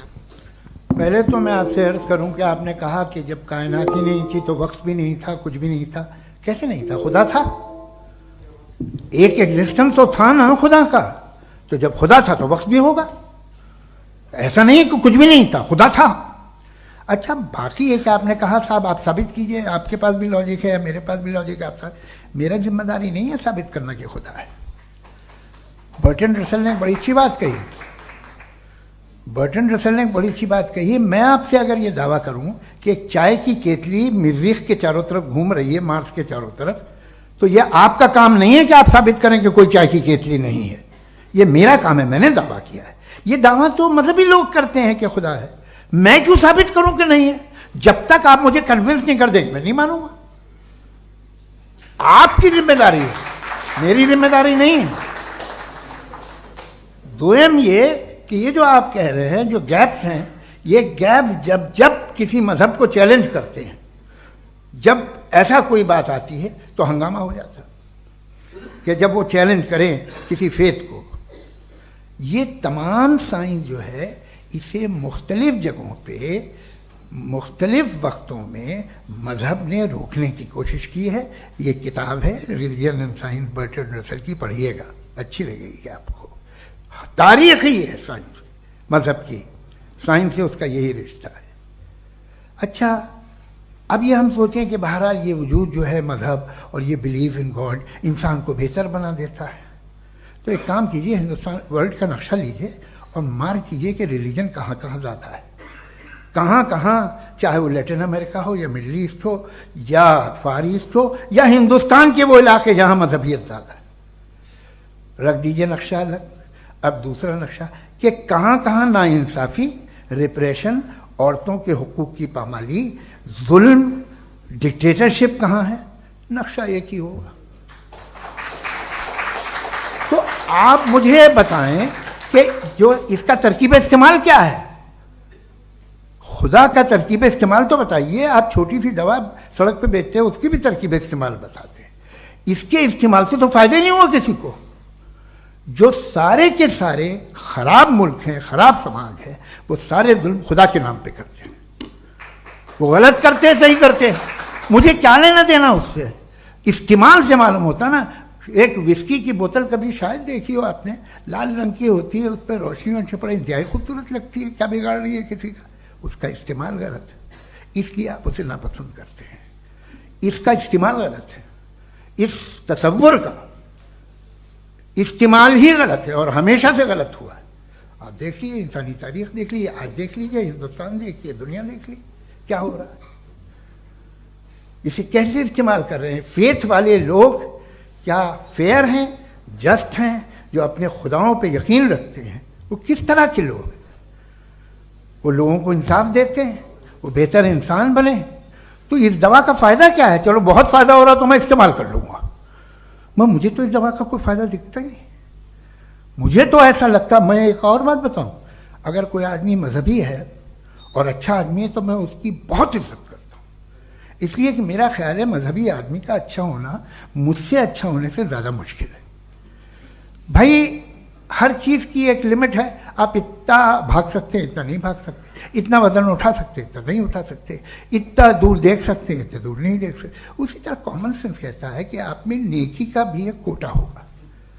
अब आप अगर सुबह जाते हैं अपनी इबादत गाह और इबादत करते हैं तो बाहर निकलते हैं तो आप तो यही महसूस करते हैं कि आपने एक बहुत अच्छा काम किया, आपकी नेकी का एक बहुत बड़ा कोटा खर्च हो गया जिससे किसी का कोई फ़ायदा नहीं होगा।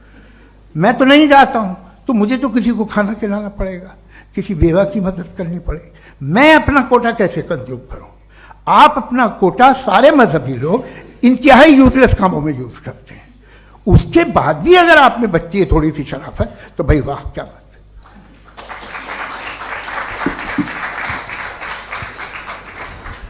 एक तो मुझे ये बात बहुत अच्छी लग रही है कि दोनों ही विद्वान समय को मानते हैं और बहुत समय से अपनी दलीलें और बाज दफा समय से पहले अपनी तकरीरें पूरी करके अपनी अपनी कुर्सी पर बैठ रहे हैं। ये इस आर्ग्यूमेंट का राउंड 2 पूरा हुआ। अब रिबटल का राउंड 2 है और उसके बाद क्रॉस एग्जामिनेशन होगा। नहीं, आपका आर्ग्यूमेंट हो गया सर। हमारे यहाँ स्कूल के सिलेबस में पंच परमेश्वर कहानी पढ़ाई जाती है, प्रेमचंद जी की लिखी हुई। आप निश्चिंत रहिए, आपके कोई राउंड में मिस नहीं होने दूंगा। रिबटल का राउंड 2 मुफ्ती शमाइल नदवी साहब।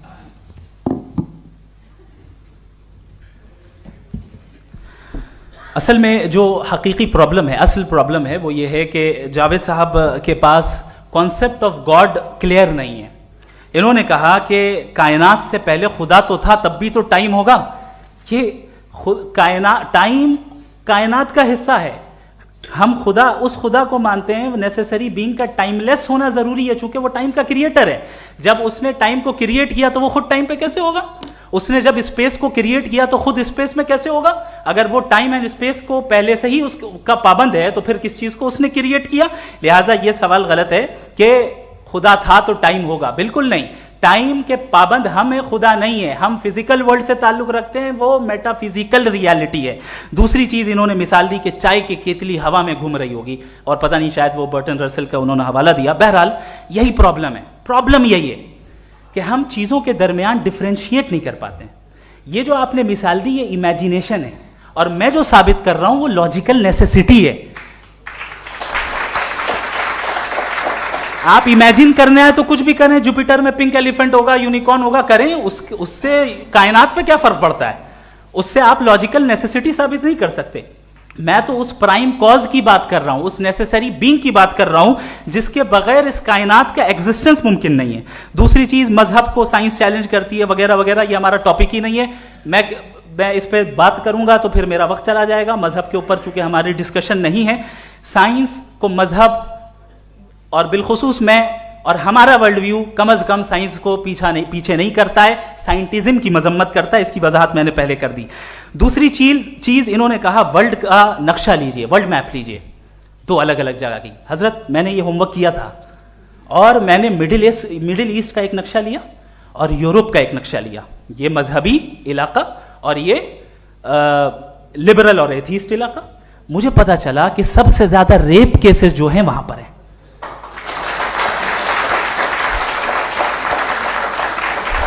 मुझे यह पता चला यूएन की रिपोर्ट के मुताबिक, मैं ये अपने घर से नहीं लेके आ रहा, कि जो वर्किंग वुमेन है यूरोपियन कंट्रीज में, उसमें 81% वुमेन सेक्सुअल हैरेसमेंट का वर्क में शुमार हो रही है। ये मिडिल ईस्ट में नहीं हो रहा है, वो मजहबी लोग हैं इसलिए नहीं हो रहा है।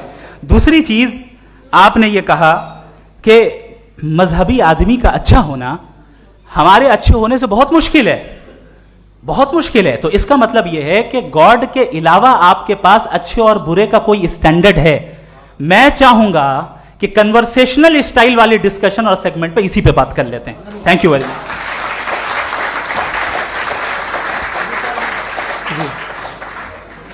ये रिबटल का राउंड 2 है, आपके पास 5 मिनट का वक्त है और इसके बाद क्रॉस एग्जामिनेशन शुरू करेंगे। आप चाहें तो जो इन्होंने सवाल पूछे उनके जवाब आप रिबटल में भी दे सकते हैं। जी जी, देखिए पहले तो ये बात कि ये मिसाल गलत नहीं है, गलत है। इन्होंने पहले ही हमको डिसार्म कर दिया, कह लिया अकल से मामला सॉल्व नहीं हो सकता, लॉजिक से आप पहुंच नहीं सकते। ये एक मेटाफिजिकल चीज़ है। मेटाफिजिकल अजीब सा लफ्ज़ है, ठीक से किसी को माने नहीं मालूम इसके, तो ऐसा लगता है कुछ बड़ी चीज़ है। अरे भाई क्या होता है मेटाफिजिकल, बताओ, खड़ी हो। ये एक लफ्ज़ है जो कहीं भी इस्तेमाल हो जाता है। जब आप एक बात कर रहे हैं और आप मुझसे बहस कर रहे हैं तो मुझे मेटाफिजिकल मत बताइए, आप लॉजिकली मुझे प्रूफ किए। और अगर लॉजिकली आप नहीं बात करते साहब ये मेटाफिजिकल है, तो फिर हम आप बात क्या कर रहे हैं? मेरा आपका किस ज़बान में कॉन्वर्सेशन होगा? और ये कहना कि वक्त पहले नहीं था, तो फिर क्यों कहते हैं ये हमेशा से और हमेशा रहेगा? हमेशा वक्त है, तो आप कैसे कहते हैं वो हमेशा से है और हमेशा रहेगा? हमेशा का मतलब है कोई वक्त, अगर वक्त ही नहीं है तो हमेशा कैसे? बाहर वो रहेगा। अब मैं ये देखता हूँ, आपने कहा ना कि वहाँ रेप ज़्यादा होते हैं, तो हम एक बात देखते हैं कि ये दुनिया जिस पे वो कादर मुतलक है, जिसकी मर्जी के बगैर पत्ता भी नहीं हिलता, ओमनीपोटेंट है, ये दुनिया चल कैसे रही है? और इस दुनिया का हाल क्या है? 45,000 बच्चे जो 10 साल की उम्र से कम थे वो गाजा में मरे। भूख से काला हांडी में बच्चे मरते हैं और डिप्थेरिया से मरते हैं। डिप्थेरिया अजीब मर्ज है, गले में जाली बनना शुरू होती है, बच्चा नीला हो जाता है, गरीब का बच्चा, इसलिए कि उपास इलाज में। ये कादर मुतलक है जो चाहे कर दे, इससे आप दुआएं मांगते हैं हमारी ये काम कर दे वो कर दे, तो इसका मतलब डे टू डे लाइफ में वो इंटरफेयर करता है और ये देख रहा है वो। अगर वो वाकई भी है फॉर डिस्कशन से, तो मैं जब दुनिया देखता हूं तो मेरे दिल में उसके लिए कोई इज्जत नहीं पैदा होती। ये क्या कर रहे हो तुम पूरे ऑल पावरफुल हो, ओमनीपोटेंट हो, ओमनी प्रेजेंट हो। तुम तो वहां गाजा में रहे होगे ना, तुम हर जगह हो। तुम देख रहे थे कि बच्चे की कैसे धज्जियां उड़ रही, तुम देख रहे थे और तुम चाहते हो मैं तुम्हारी परस्तिश करूंगा, तुम हो भी। अरे यार, इसके अच्छे तो हमारे चीफ प्राइम मिनिस्टर हैं, कुछ तो ख्याल करते हैं। कमाल है, आप किसकी इबादत कर रहे हैं? अगर वो है भी, ये दुनिया नाइंसाफी से, जुल्म से, जबर से, तशद्दुद से भरी हुई। और आप ये मत कहिएगा कि वो देख रहा है और वो बताएगा एक दिन। अगर वो देख रहा है और इंटरफेयर नहीं करता तो आप दुआ क्यों मांगते? आप कहते हैं मेरा ये काम करा दे, इसके मतलब है वो दखल दे सकता है, वो आपको नौकरी दिलवा सकता है, भले दूसरे आदमी को न मिले, मगर आपका काम कर देगा चूंकि आपने दुआ मांगी है। तो जब वो आपको नौकरी दिला सकता है, लड़की की शादी कर सकता है, बेटे को ग्रीन कार्ड दिलवा सकता है, तो कम से कम ये जो मर रहे हैं बच्चे, इनको रोक दे, कुछ तो करे। मुझे तो दुनिया में, इस दुनिया का कोई मालिक है, इसका ओमनीपोटेंट कोई रूलर है, और ये दुनिया ऐसी चल रही है। मैं तो चाहूँगा कि भाई ना हो, अगर हो तो बड़ी शर्मिंदगी की बात है। शुक्रिया।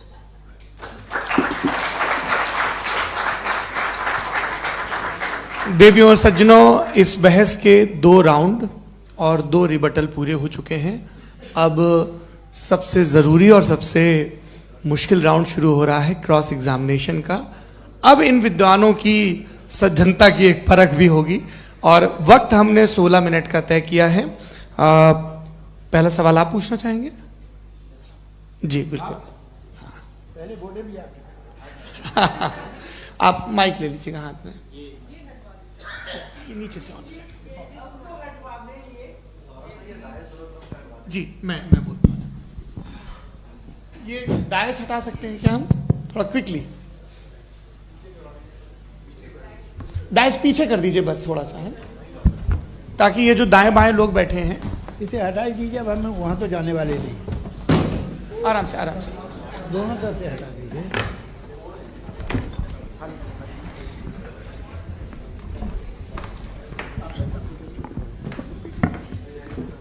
इस बीच आप लोग भी अपने अपने सवाल तैयार कर लें। ये ध्यान रखेंगे कि मैं यहाँ से सवाल लूँगा, आप लोगों को अपना हाथ ऊपर करना है, अपना नाम बताना है, और अधिकतम 3 वाक्यों में अपना सवाल पूरा करना है। कई लोग सवाल की जगह भाषण देने लगते हैं, उससे आज बचना है।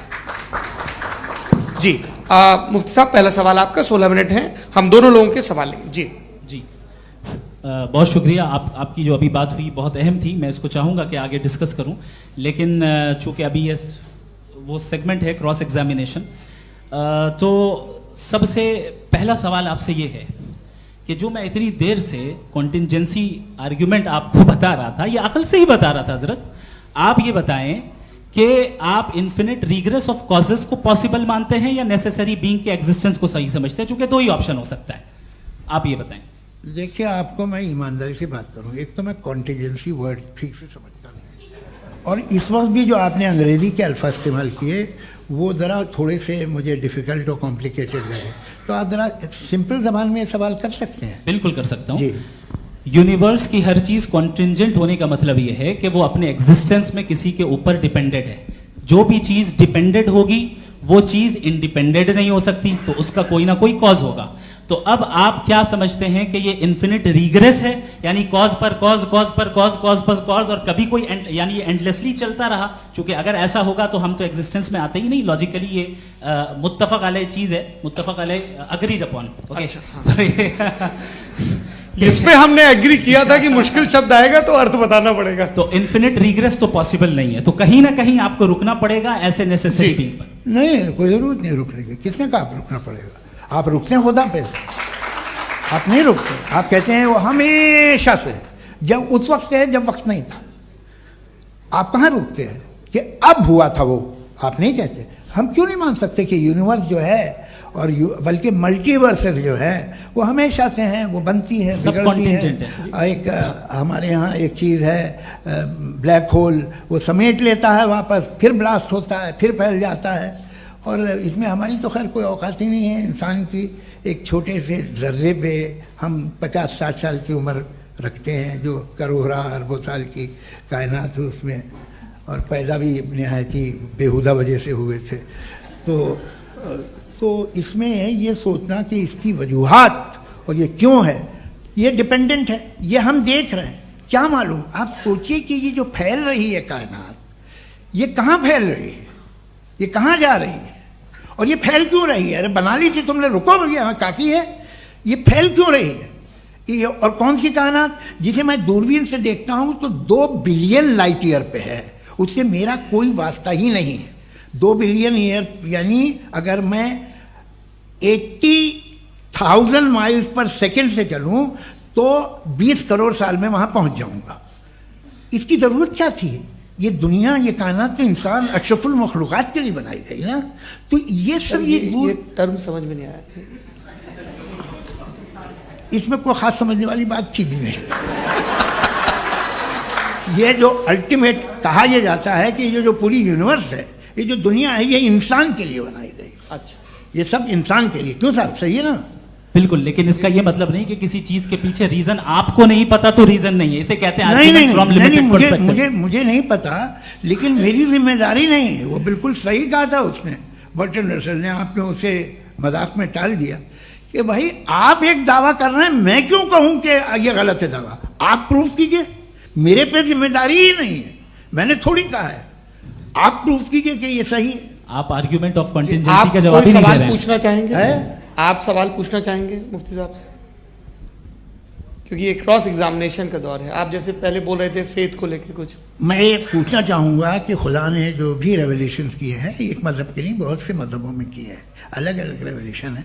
कहीं कुछ एक बातें हैं, कॉन्ट्रडिक्शन भी है आपस में, कहीं कुछ आप कर सकते हैं, कहीं कुछ नहीं कर सकते। ऐसा नहीं है कि सबकी कोड ऑफ मॉरल एक है।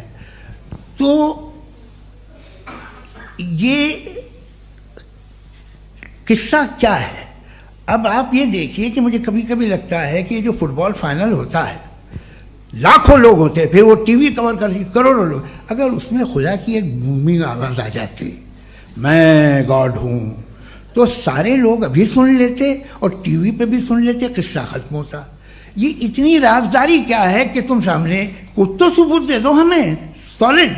ये कह साहब ये यूनिवर्स कैसे बनी, इससे मसला क्या हल होगा? मैं पूछूंगा आपसे खुदा कैसे बना? क्यों नहीं पूछूंगा कैसे बना? बल्कि वो तो कायनात से कहीं ज़्यादा इंटेलिजेंट है, कायनात से कहीं ज़्यादा कॉम्प्लेक्स। जी वो हमेशा से है, आप कहेंगे मैं मान लूँगा। अच्छा, दोयम वो कादिर मुतलक, यानी कादिर मुतलक का मतलब ओमनीपोटेंट, वो जो चाहे कर सकता है। आपको नौकरी दिलवा सकता है, आपकी अच्छी जगह शादी करवा सकता है, आपके पड़ोसी का मुकदमा हरवा सकता है, आपको जिता सकता है, सब काम करता है। थोड़ा सा माइक क्लोज जी। वो इस दुनिया को चला कैसे रहा है? ये दुनिया कैसे चल रही है? आपको इस पर हैरत नहीं होती? या क़यामत के बाद कभी एक जस्टिस होगा, जब ये बच्चा मर चुका होगा, जिसकी धज्जियाँ उड़ गई बम से, इसको इंसाफ मिलेगा तब? अच्छा, अब जवाब दूं? हाँ जी, मैं इसीलिए आप की तरफ। सबसे पहले आपने रेवलेशन और स्क्रिप्चर्स की बात की, इस पे मैं बात कर सकता हूं, लेकिन आज नहीं करूंगा चूंकि वक्त कम है। कभी और इस पे डिस्कस करेंगे, मैं तैयार हूं उस पे भी बात करने के लिए। ये अभी से राउंड 2 की भूमिका तय हो रही है। Does God exist round 2? चूंकि आज गॉड के एग्जिस्टेंस पे बात है, तो मैं उसी के रिलेटेड जो है आपके सवालात को एंटरटेन भी करूंगा और मैं भी पूछूंगा। आपने कहा कि आपने साबित ही नहीं किया, जबकि आर्ग्यूमेंट ऑफ कॉन्टिंजेंसी बुनियादी आर्ग्यूमेंट है। आप मुझे कॉन्टिंजेंसी का मतलब बताइए, आपका मतलब क्या? कॉन्टिंजेंसी कॉन्टिंजेंसी का मतलब यह हुआ कि हर वो वजूद जो किसी भी चीज का पाबंद है, हर वो वजूद या हर वो चीज जो अपने एग्जिस्टेंस में किसी भी चीज के पाबंद है और उससे बाउंड है, उसको उसकी जरूरत है, उस पर डिपेंड करती है, तो जाहिर सी बात है कि उसका कोई ना कोई कॉज होता है। ये तो अक्ल की बात है। ये आप रीजनिंग की बात करते हैं, मैं वही कर रहा हूं। दूसरी चीज, आपने ये बात कही कि इतने बिलियन लाइट ईयर्स दूर है, उसका मेरा क्या लेना देना। फिर मेरे ख्याल से आपको ये नहीं कहना चाहिए I think therefore I am an atheist. आपको सोचना चाहिए, सिर्फ आप एक लिमिटेड दायरे में रहकर नहीं सोचें, बल्कि बाहर निकलकर सोचें। आपने तीसरा सवाल किया, आपने 2-3 सवाल एक साथ। ऐसी बातें ना कीजिए, कुछ लोगों को इतराज हो जाएगा आप पे कि आप कुछ भी सोचिए। ये इजाजत आपको है नहीं, मुझे है।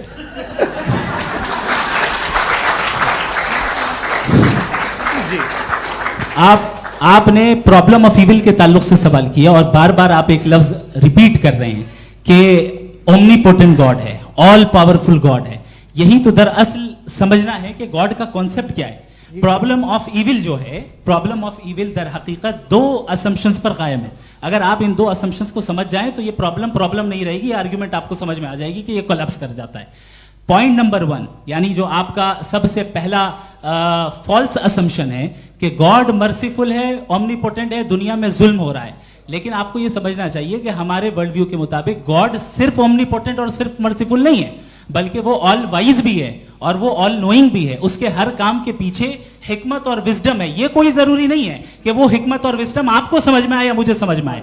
अगर आप जो समझ रहे हैं उसके मुताबिक आप फैसला कर रहे हैं, ये लिमिटेड पर्सपेक्टिव से आर्ग्यूमेंट है। और इस चीज को हम अपनी दुनिया में, अपने लाइफ में, डेली लाइफ में इस प्रिंसिपल को एक्सेप्ट करते हैं। हम जब किसी डॉक्टर के पास जाते हैं, डॉक्टर के पास जाकर वो अगर उसने हमें कोई दवाई दी है तो हम ये तो नहीं कहते कि जब तक आपके पास जितना नॉलेज और जितना विजडम नहीं है, आपने क्यों ये दवाई दी है, तब तक हम इस चीज को एक्सेप्ट नहीं करेंगे।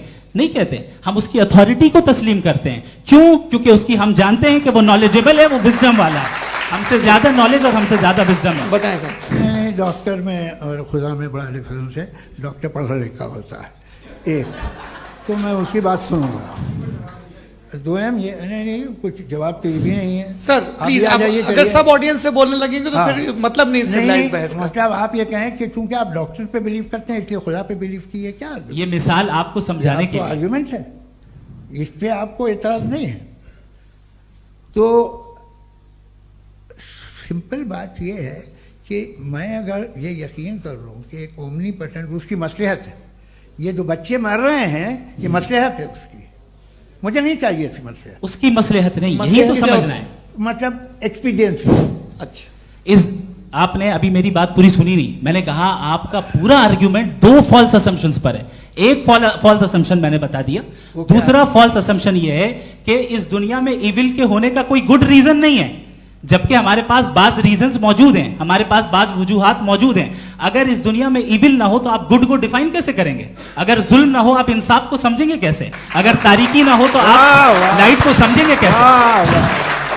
बहुत अच्छे। अभी और सुन लें, अभी और बाकी है। ये तो बात बहुत पसंद आई साहब मुझे, कि जब तक रेप ना हो तब तक औरतों की इज्जत का ख्याल आपने मेरा जवाब पूरा सुना ही नहीं। जब तक के बच्चों का कत्ल ना किया जाए तब तक आपको बच्चों की मासूमियत की इज्जत। आपने पूरा जवाब सुना ही नहीं। क्या बात है, क्या आपने नुक्ता निकाला? आपने पूरा जवाब सुना ही नहीं। आप सुन लें, मेरी बात सुन लें।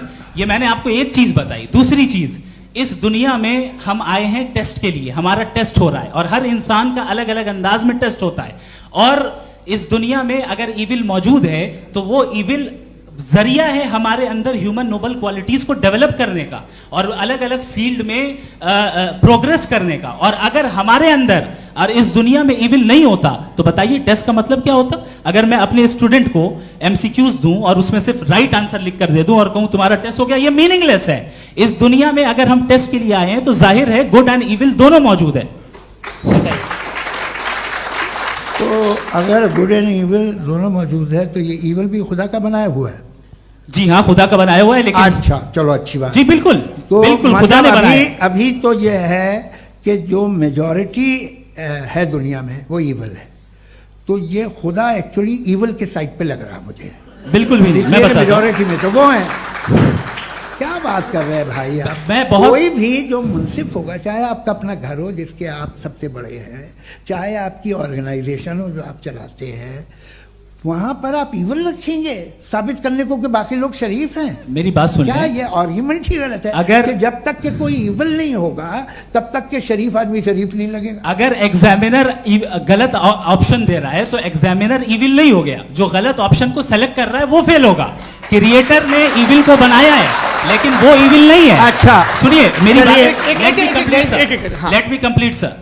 क्रिएटर ने इविल को बनाया है टेस्ट के लिए, वो इविल नहीं है। इविल वो होगा जो उसे इख्तियार करेगा।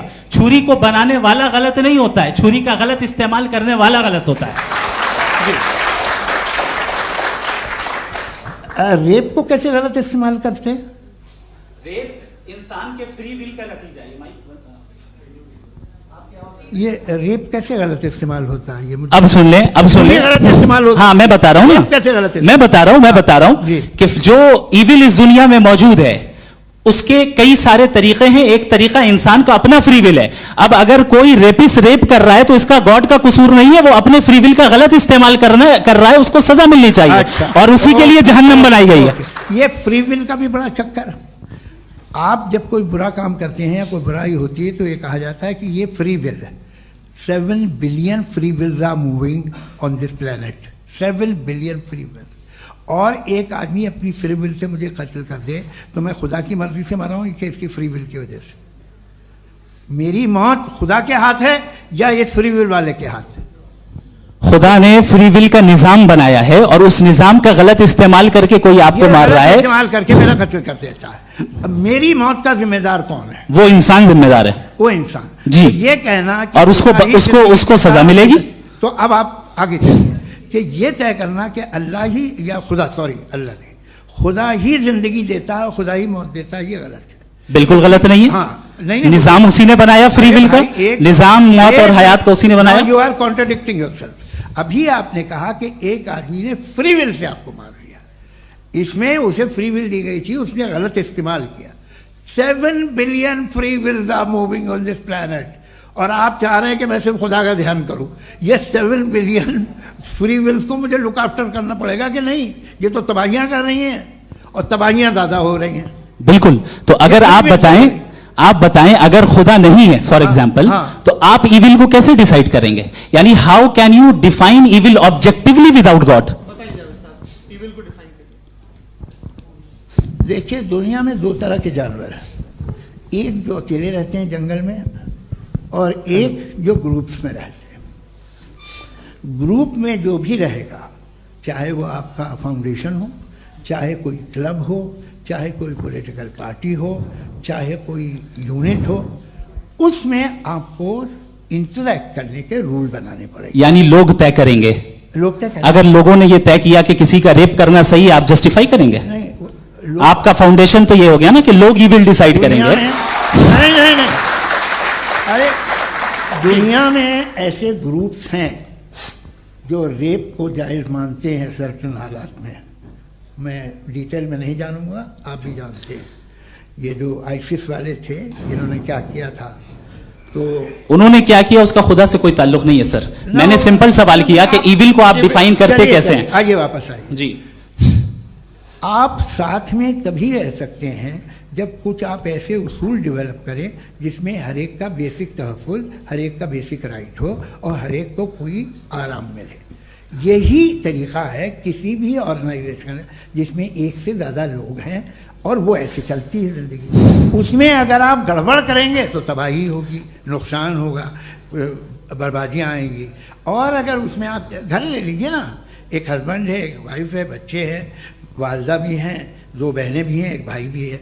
अब इसमें कोई निज़ाम आपको चाहिए साथ में रहने का, और एक दूसरे पे भरोसा रहे, एक दूसरे के बहीख्वाह हों, एक दूसरे की मदद करें, ऐसी जिंदगी। सर आपकी बात आ गई। आप ये कह रहे हैं कि लोग डिसाइड करेंगे क्या सही है क्या गलत है, यही है? मेजॉरिटी डिसाइड करेगी क्या सही है क्या गलत है? अरे भाई बिल्कुल।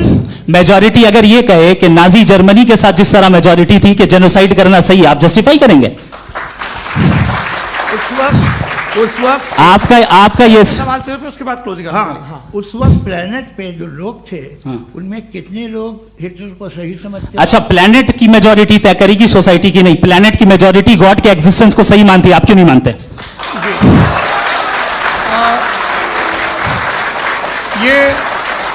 हेलो ये क्रॉस क्वेश्चन का राउंड यहां पर समाप्त होता है। और ये बड़ा अच्छा है कि इस तरह से फ्रेगमेंट कर दिया गया है ताकि जो मरकरी ऊपर जा रहा है नीचे जवाब दे दूं। जी। प्लेनेट की ज़्यादातर मेजॉरिटी कुछ दूसरे मजहबों के खुदा को मानती है। आप उन्हें क्यों नहीं? आप तो मेजॉरिटी की बात कर रहे हैं। अच्छा, ये क्लोजिंग आप ये कह रहे हैं इविल और गुड को डिसाइड मेजॉरिटी करेगी। मेजॉरिटी जो कर दे वो सही हो जाएगा। क्लोजिंग इसको जैसा आप ही लोगों ने तय किया है उसी फॉर्मेट को फॉलो कर लेते हैं। हाँ भाई, मैंने तो भले लोगों पे एतबार किया और तब मॉडरेशन तय किया। जी, आपके पास 5 मिनट का वक्त है, क्लोजिंग आर्ग्यूमेंट है, उसके बाद हम ऑडियंस से क्वेश्चन आंसर लेंगे जावेद साहब की क्लोजिंग आर्ग्यूमेंट के बाद। ओके, बहुत शुक्रिया जी। हमारा जो टॉपिक है डज गॉड एग्जिस्ट, मैं इस पे इतने एकेडमिक तैयारी करके आया था। मुझे था कि मैंने सोचा था कि कई सारे मैं आर्ग्यूमेंट्स दूंगा, लेकिन वक्त की भी किल्लत और जावेद साहब बार बार इधर उधर चले जा रहे थे तो उसको भी थोड़ा एंटरटेन करना पड़ गया। डज गॉड एग्जिस्ट पे मैं एक ही आर्ग्यूमेंट दे पाया। आर्ग्यूमेंट्स बहुत हैं और डेफिनेटिव आर्ग्यूमेंट्स हैं, और मेरे आर्ग्यूमेंट को किसी एक राउंड में भी इन्होंने एंटरटेन नहीं किया और रेफ्यूट नहीं किया। एक राउंड में भी नहीं, एक राउंड में भी नहीं।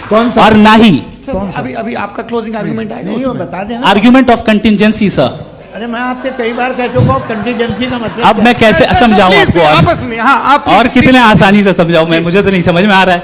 आप अपनी आर्ग्यूमेंट ऑफ कंटीजेंसी उर्दू में बोल सकते हैं। हाँ, आप अपनी बात पूरी कर लें जी, आखिरी 4 मिनट। दूसरी चीज, just a minute please ma'am, can I talk? दूसरी चीज ये है कि आपने एक तो इसका जवाब नहीं दिया, दूसरा आपने गॉड के ना होने पर कोई डेफिनेटिव आर्ग्यूमेंट नहीं दिया, सिर्फ मजहब पे बात कर रहे हैं आप। मजहब तो आज हमारा टॉपिक ही नहीं था। आज तो हमारा टॉपिक हो, आप मजहब से ले लेकर आईएस तक चले गए। भाई हमारा क्या ताल्लुक है उससे? We condemn them. और उसका गॉड से क्या ताल्लुक है? अगर कोई गलत काम कर रहा है, किसी ने किसी को कत्ल किया, किसी ने किसी का रेप किया, उसको सजा मिलनी चाहिए। और आपके पास कोई भी rational strong foundation of morality नहीं है। आपने कहा कि मेजॉरिटी तय करेगी सोसाइटी की, वो सही होगा। मैंने कहा हिटलर को फिर आप सही कहेंगे? नहीं, प्लैनेट की सोसाइटी की मेजॉरिटी तय करेगी। तो प्लैनेट की मेजॉरिटी गॉड के एग्जिस्टेंस को मानती है, आप कह रहे हैं ये रिलीजियस है। तो यानी आपके पास कोई स्ट्रॉन्ग फाउंडेशन नहीं है ऑब्जेक्टिव मोरालिटी का। ऑब्जेक्टिव मोरालिटी का अगर कोई फाउंडेशन है तो वो सिर्फ गॉड है, गॉड है, गॉड है। थैंक यू जी।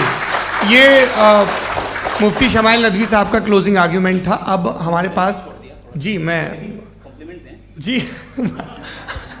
ये बड़ा अच्छा है कि दोनों लोगों को मॉडरेटर से शिकायत भी और बोल रहे भाई हमारी शाबाशी भी तो करते चलो।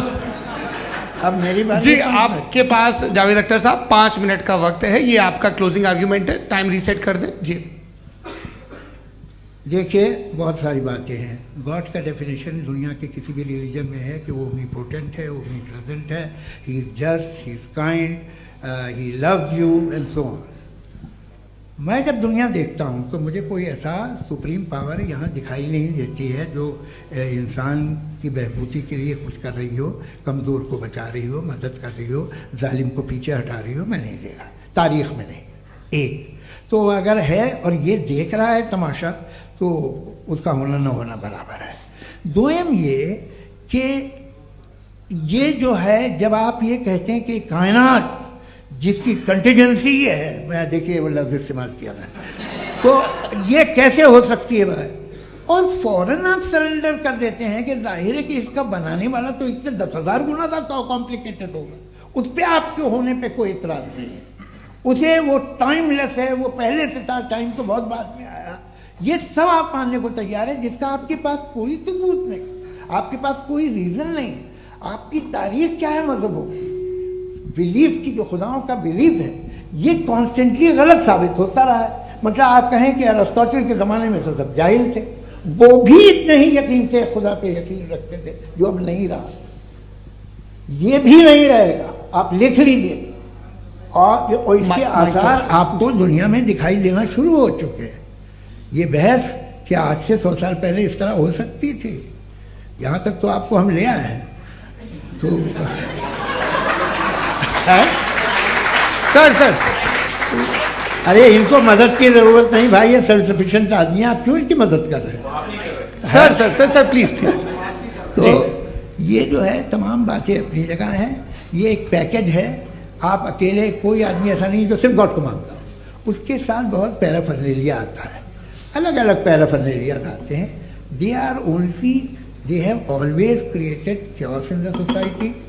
मैं तो आपको सीधा ऑफर देता हूँ कि दुनिया में 10 इम्पॉर्टेंट बिलीव्स हैं।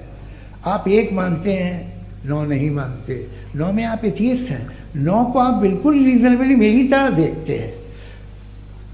तो 90 मजहबी आदमी भी 90% एथियस्ट है। वो दूसरे खुदा नहीं मानता, एक खुदा मानता है, अपना वाला, बाकियों को कहता है गलत है। अगर आप मानना ही बंद कर दे तो आपका 10% चांस है कि आप सही हैं और 90% चांस है कि आप गलत हैं।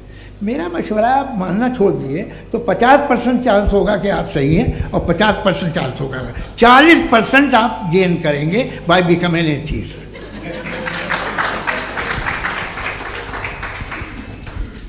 ये एक फरसूदा ख्याल है, ये ख़त्म हो रहा है।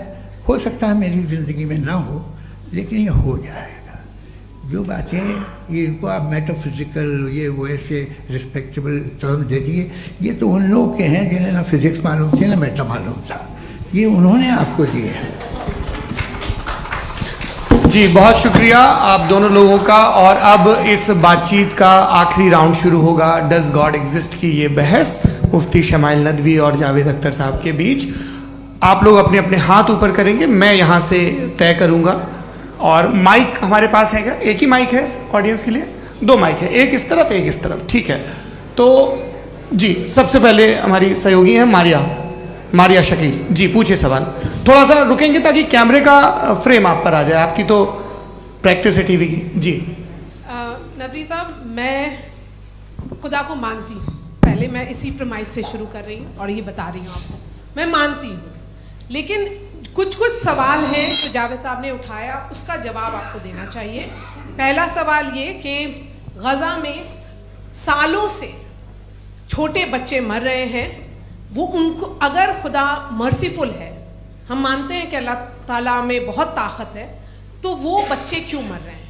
दूसरी बात ये कि अगर कंटिजेंसी की जो आप बात करते हैं, पूरे मुस्लिम ममालिक मिल करके भी उन गज़ा के बच्चों को क्यों नहीं बचा पा रहे हैं? क्योंकि अगर वो चाहते, क्योंकि अल्लाह ताला उन पर हुकूमत करते हैं, सब पर हुकूमत करते हैं, तो वो उनको क्यों नहीं बचा? जी थैंक यू वेरी मच। बहुत अच्छा किया आपने इस चीज को जिक्र कर दिया, मैं इसको और अच्छे से एक्सप्लेन करने की कोशिश करता हूं। देखें, जहां तक आपने कहा कि गजा के बच्चों को मारा जा रहा है, देखें 2 वर्ल्ड व्यू है, एक एथीस्टिक वर्ल्ड व्यू, एक थीस्टिक वर्ल्ड व्यू है। बच्चे मर रहे हैं दोनों वर्ल्ड व्यू में, लेकिन हमारा वर्ल्ड व्यू कह रहा है कि रिकॉम्पेंस है, ये कह रहे हैं कि उनका मरना बेकार जाने वाला है, कोई उसका रिकॉम्पेंस नहीं है, चूंकि इनके यहां आखिरत और अल्लाह का कोई तसव्वुर या गॉड का कोई तसव्वुर नहीं है। आपने ये सवाल किया कि गॉड मर्सीफुल है, क्यों नहीं रोकता? ये मैंने बताया कि ये मिसकंसेप्शन है लोगों के दरमियान कि गॉड को सिर्फ मर्सीफुल और ओमनीपोटेंट समझते हैं। गॉड के सिर्फ यही 2 एट्रीब्यूट्स नहीं है, गॉड के कई सारे एट्रीब्यूट्स हैं, उनमें से अल हकीम भी है, उनमें से ऑल वाइज भी है, ऑल नोइंग भी है। लिहाजा अगर इस दुनिया में किसी को तकलीफ आ रही है और गॉड उसको नहीं रोक रहा है, वो इसलिए नहीं रोक रहा है चूंकि इंसानों को फ्री विल दिया गया है। ठीक इसी तरीके से अगर एक डॉक्टर किसी छोटे बच्चे को इंजेक्शन लगा रहा है, उसे तकलीफ पहुंच रही है, उसके लिमिटेड पर्सपेक्टिव के एतबार से यह गलत हो रहा है और डॉक्टर बुरा है, लेकिन जब आप ब्रॉडर पिक्चर को देखेंगी, आपके और हमारे पास सिर्फ एक पिक्सल है, हमें इतना नजर आ रहा है कि गजा में कत्ल हो रहा है, लेकिन इसके पीछे कितना रिकॉम्पेंस उनको मिलने वाला है, पूरा पिक्चर गॉड के पास है। तो एक पिक्सल से आप पूरे पिक्चर को कभी भी जज नहीं कर सकती। आप इसमें कुछ जोड़ना चाहेंगे? आपको कुछ बोलना है इसमें? भैया आपने बहुत अच्छा जस्टिफिकेशन दिया, या आप वो जो वहाँ के प्राइम मिनिस्टर इजराइल के उन्हें भेजिए, वो बहुत खुश होंगे। आप जस्टिफिकेशन दे देना कि अगर गॉड नहीं है तो बच्चे क्यों मर रहे हैं, आप बताएं। वो ये सवाल पूछ रहे हैं कि अगर आप ईश्वर का अस्तित्व नहीं मानते हैं तो उन बच्चों की मौत को आप कैसे इंटरप्रेट करते हैं? भाई ये दुनिया जो है, जो ताकतवर लोग होते हैं वो एक नाइंसाफी करते हैं। तो ये अच्छा काम है आपके नजदीक, तो नेचर नाइंसाफी पे मबनी है। अरे मेरे भाई, आप नेचर की कहाँ बात कर रहे हैं, तो इंसान की बात जी, कर। तो फिर जब मैं इंसान की बात कर रहा था, आप नेचर की बात करने लगे। क्रॉस एग्जामिनेशन नहीं, हाँ अब आप मुझे बोलने नहीं देंगे तो अलग बात है, आप बोलिए, मुझे कोई जल्दी नहीं। जी नहीं, ये क्रॉस एग्जामिनेशन मुझे बोल तो लेने दीजिए। जी बोलिए। क्या बात ये है कि ह्यूमन सोसाइटी तभी साथ में रह सकती है जब वो मोहब्बत से, एकता से, एक दूसरे के एहतराम करके रहे। इसके अलावा पॉसिबल नहीं है, अकेले तो इंसान रह नहीं सकता। वहाँ पर कुछ लोग हैं जो फाउल करते हैं, वो फाउल हमेशा से तारीख में होता आया है। आज ये हो रहा है, जो हो रहा है बहुत बुरा हो रहा है, बहुत जालिमाना है, बहुत जाबराना है। उसको आप कहें कि ये बच्चों को कॉम्पनसेशन मिल जाएगा या इसकी इंजेक्शन है, इंजेक्शन तो हेल्थ के लिए दिया जाता है। आप ये कह रहे हैं कि ये बच्चों की जो धज्जियां उड़ रही हैं ये इंजेक्शन है, ये टेस्ट है, ये टेस्ट है, और उस टेस्ट में उनको ऐसा रिकॉम्पेंस मिलेगा जो आपके तसव्वुर के बाहर है। ये आप 3 बरस के बच्चे को बारूद से उड़ा के टेस्ट ले रहे हैं, वाह। वो नहीं ले रहा है, खुदा नहीं उड़ा रहा है, इजराइल उड़ा रहा है। जी, ये तो उसको अगला सवाल लेते हैं प्रोफेसर पुरुषोत्तम अग्रवाल। मुफ्ती साहब, एक निवेदन आपसे है कि कम से कम थोड़ा सा माइक क्लोज, एक रिलीजियस और फिलोसफिकल कर मैं प्लीज, एक रिलीजियस और फिलोसफिकल ट्रेडिशन है जो ब्रह्मांड को यानी यूनिवर्स को ही अंतिम मानती है। सर्वम खलु इदम ब्रह्मम, this is Chandogya Upanishad, and it completely rules out the existence और नेसेसिटी, आपके शब्दों में necessity of a creator. The creation itself is the creator. तो एक मिनट प्लीज, दूसरा जो सवाल आपने अभी जो आप बार बार कह रहे हैं कि भगवान विद्वान भी है, वाइज, सब जानने वाला, तो अगर विजडम में दुनिया भर के पापों और अत्याचारों को बर्दाश्त करना शामिल है, तो फिर इसका मतलब ये हुआ कि अगर मैं फ्री विल से उसको अपोज करता हूं तो ईश्वर की विजडम और मेरी फ्री विल में कॉन्ट्राडिक्शन है। Because when I am opposing whatever is happening in Gaza, then I am opposing the God's will और गॉड्स विजडम। जवाब लेते हैं क्योंकि तो गॉड की विजडम में, एक मिनट सर प्लीज सर, ये एक जुमला, गॉड की विजडम है कि गाजा में जो कुछ हो रहा है वो हो रहा है, मैं उसका अपोज कर रहा हूं, तो मैं गॉड की विजडम के खिलाफ जा रहा हूं। एक सवाल। दूसरा ये नहीं, आपने दो ऑलरेडी। सर आप और सवाल कर लें, लेकिन मुझे दो जवाब दे। पहले आपने ये कहा, सुनिए मेरी बात सुनिए। इजराइल के गॉड के मुताबिक तुम्हारा ठीक हो रहा है ना? नहीं हो रहा है, ठीक नहीं हो रहा है, मैं बता रहा हूँ क्या हो रहा है। आप तशरीफ रखिए, मैं बता रहा हूँ क्या हो रहा है। Let me complete please. एक सेकंड गाइस, एक सेकंड। ये देखिए, ऐसा है कि ये सब बड़ा आपस में विचार विमर्श के बाद ये तय हुआ था कि कुछ नियम बना लिए जाएं ताकि एक टाइम बाउंड बातचीत चले। और भाई साहब, आप बड़ा जरूरी काम कर रहे हैं, लेकिन कैमरे के फ्रेम में आके उस काम को गड़बड़ कर दे रहे हैं। ठीक है गुरु, अब मेरे को कहीं का गुस्सा कहीं निकालना था, सॉरी। नहीं, कोई गुस्सा नहीं है जी। तो प्रोफेसर ने सवाल पूछे, आप उनके जवाब दें, और थोड़ा ये सब लोग थोड़ा ख्याल रखें भाई, सवाल संक्षिप्त रखें जी। आपने दो सवाल किया। सबसे पहला ये कहा कि हमारे पास ये कॉन्सेप्ट है कि ये यूनिवर्स खुद नेसेसरी बीइंग है, creation itself is the creator. How irrational is this कि मैं एग्जिस्ट करूंगा बाद में, लेकिन अभी एग्जिस्ट कर भी रहा हूं, यानी एक ही टाइम में एग्जिस्ट भी कर रहे हैं, नहीं भी कर रहे हैं। This is not true. दूसरी चीज आपने कहा कि अगर इजराइल में, सॉरी माफ कीजिएगा, Israel doesn't exist, occupied Palestine में अगर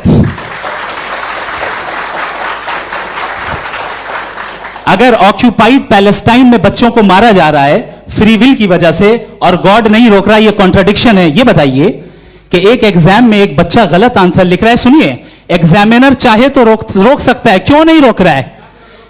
ये कॉन्ट्रडिक्शन है, ये कॉन्ट्रडिक्शन नहीं है।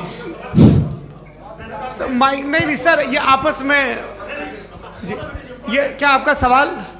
माइक दीजिए। फ्री विल दिया गया है टेस्ट के लिए, अकाउंटेबिलिटी के लिए। अगर फ्री विल नहीं होता तो आप कहते हैं हमें रोबोट बना दिया गया। नॉट मिसरिप्रेजेंट माय पोजीशन, आपकी जो भी पोजीशन, मैं अपनी फ्री विल के नाते, अपने ह्यूमन विजडम के नाते गाजा में हो रही अत्याचार का विरोध करता हूं। बिल्कुल करना चाहिए। के हिसाब से मैं गॉड की विजडम का विरोध कर रहा हूं? बिल्कुल नहीं, जो हो रहा है गॉड, बिल्कुल भी नहीं, बिल्कुल भी नहीं।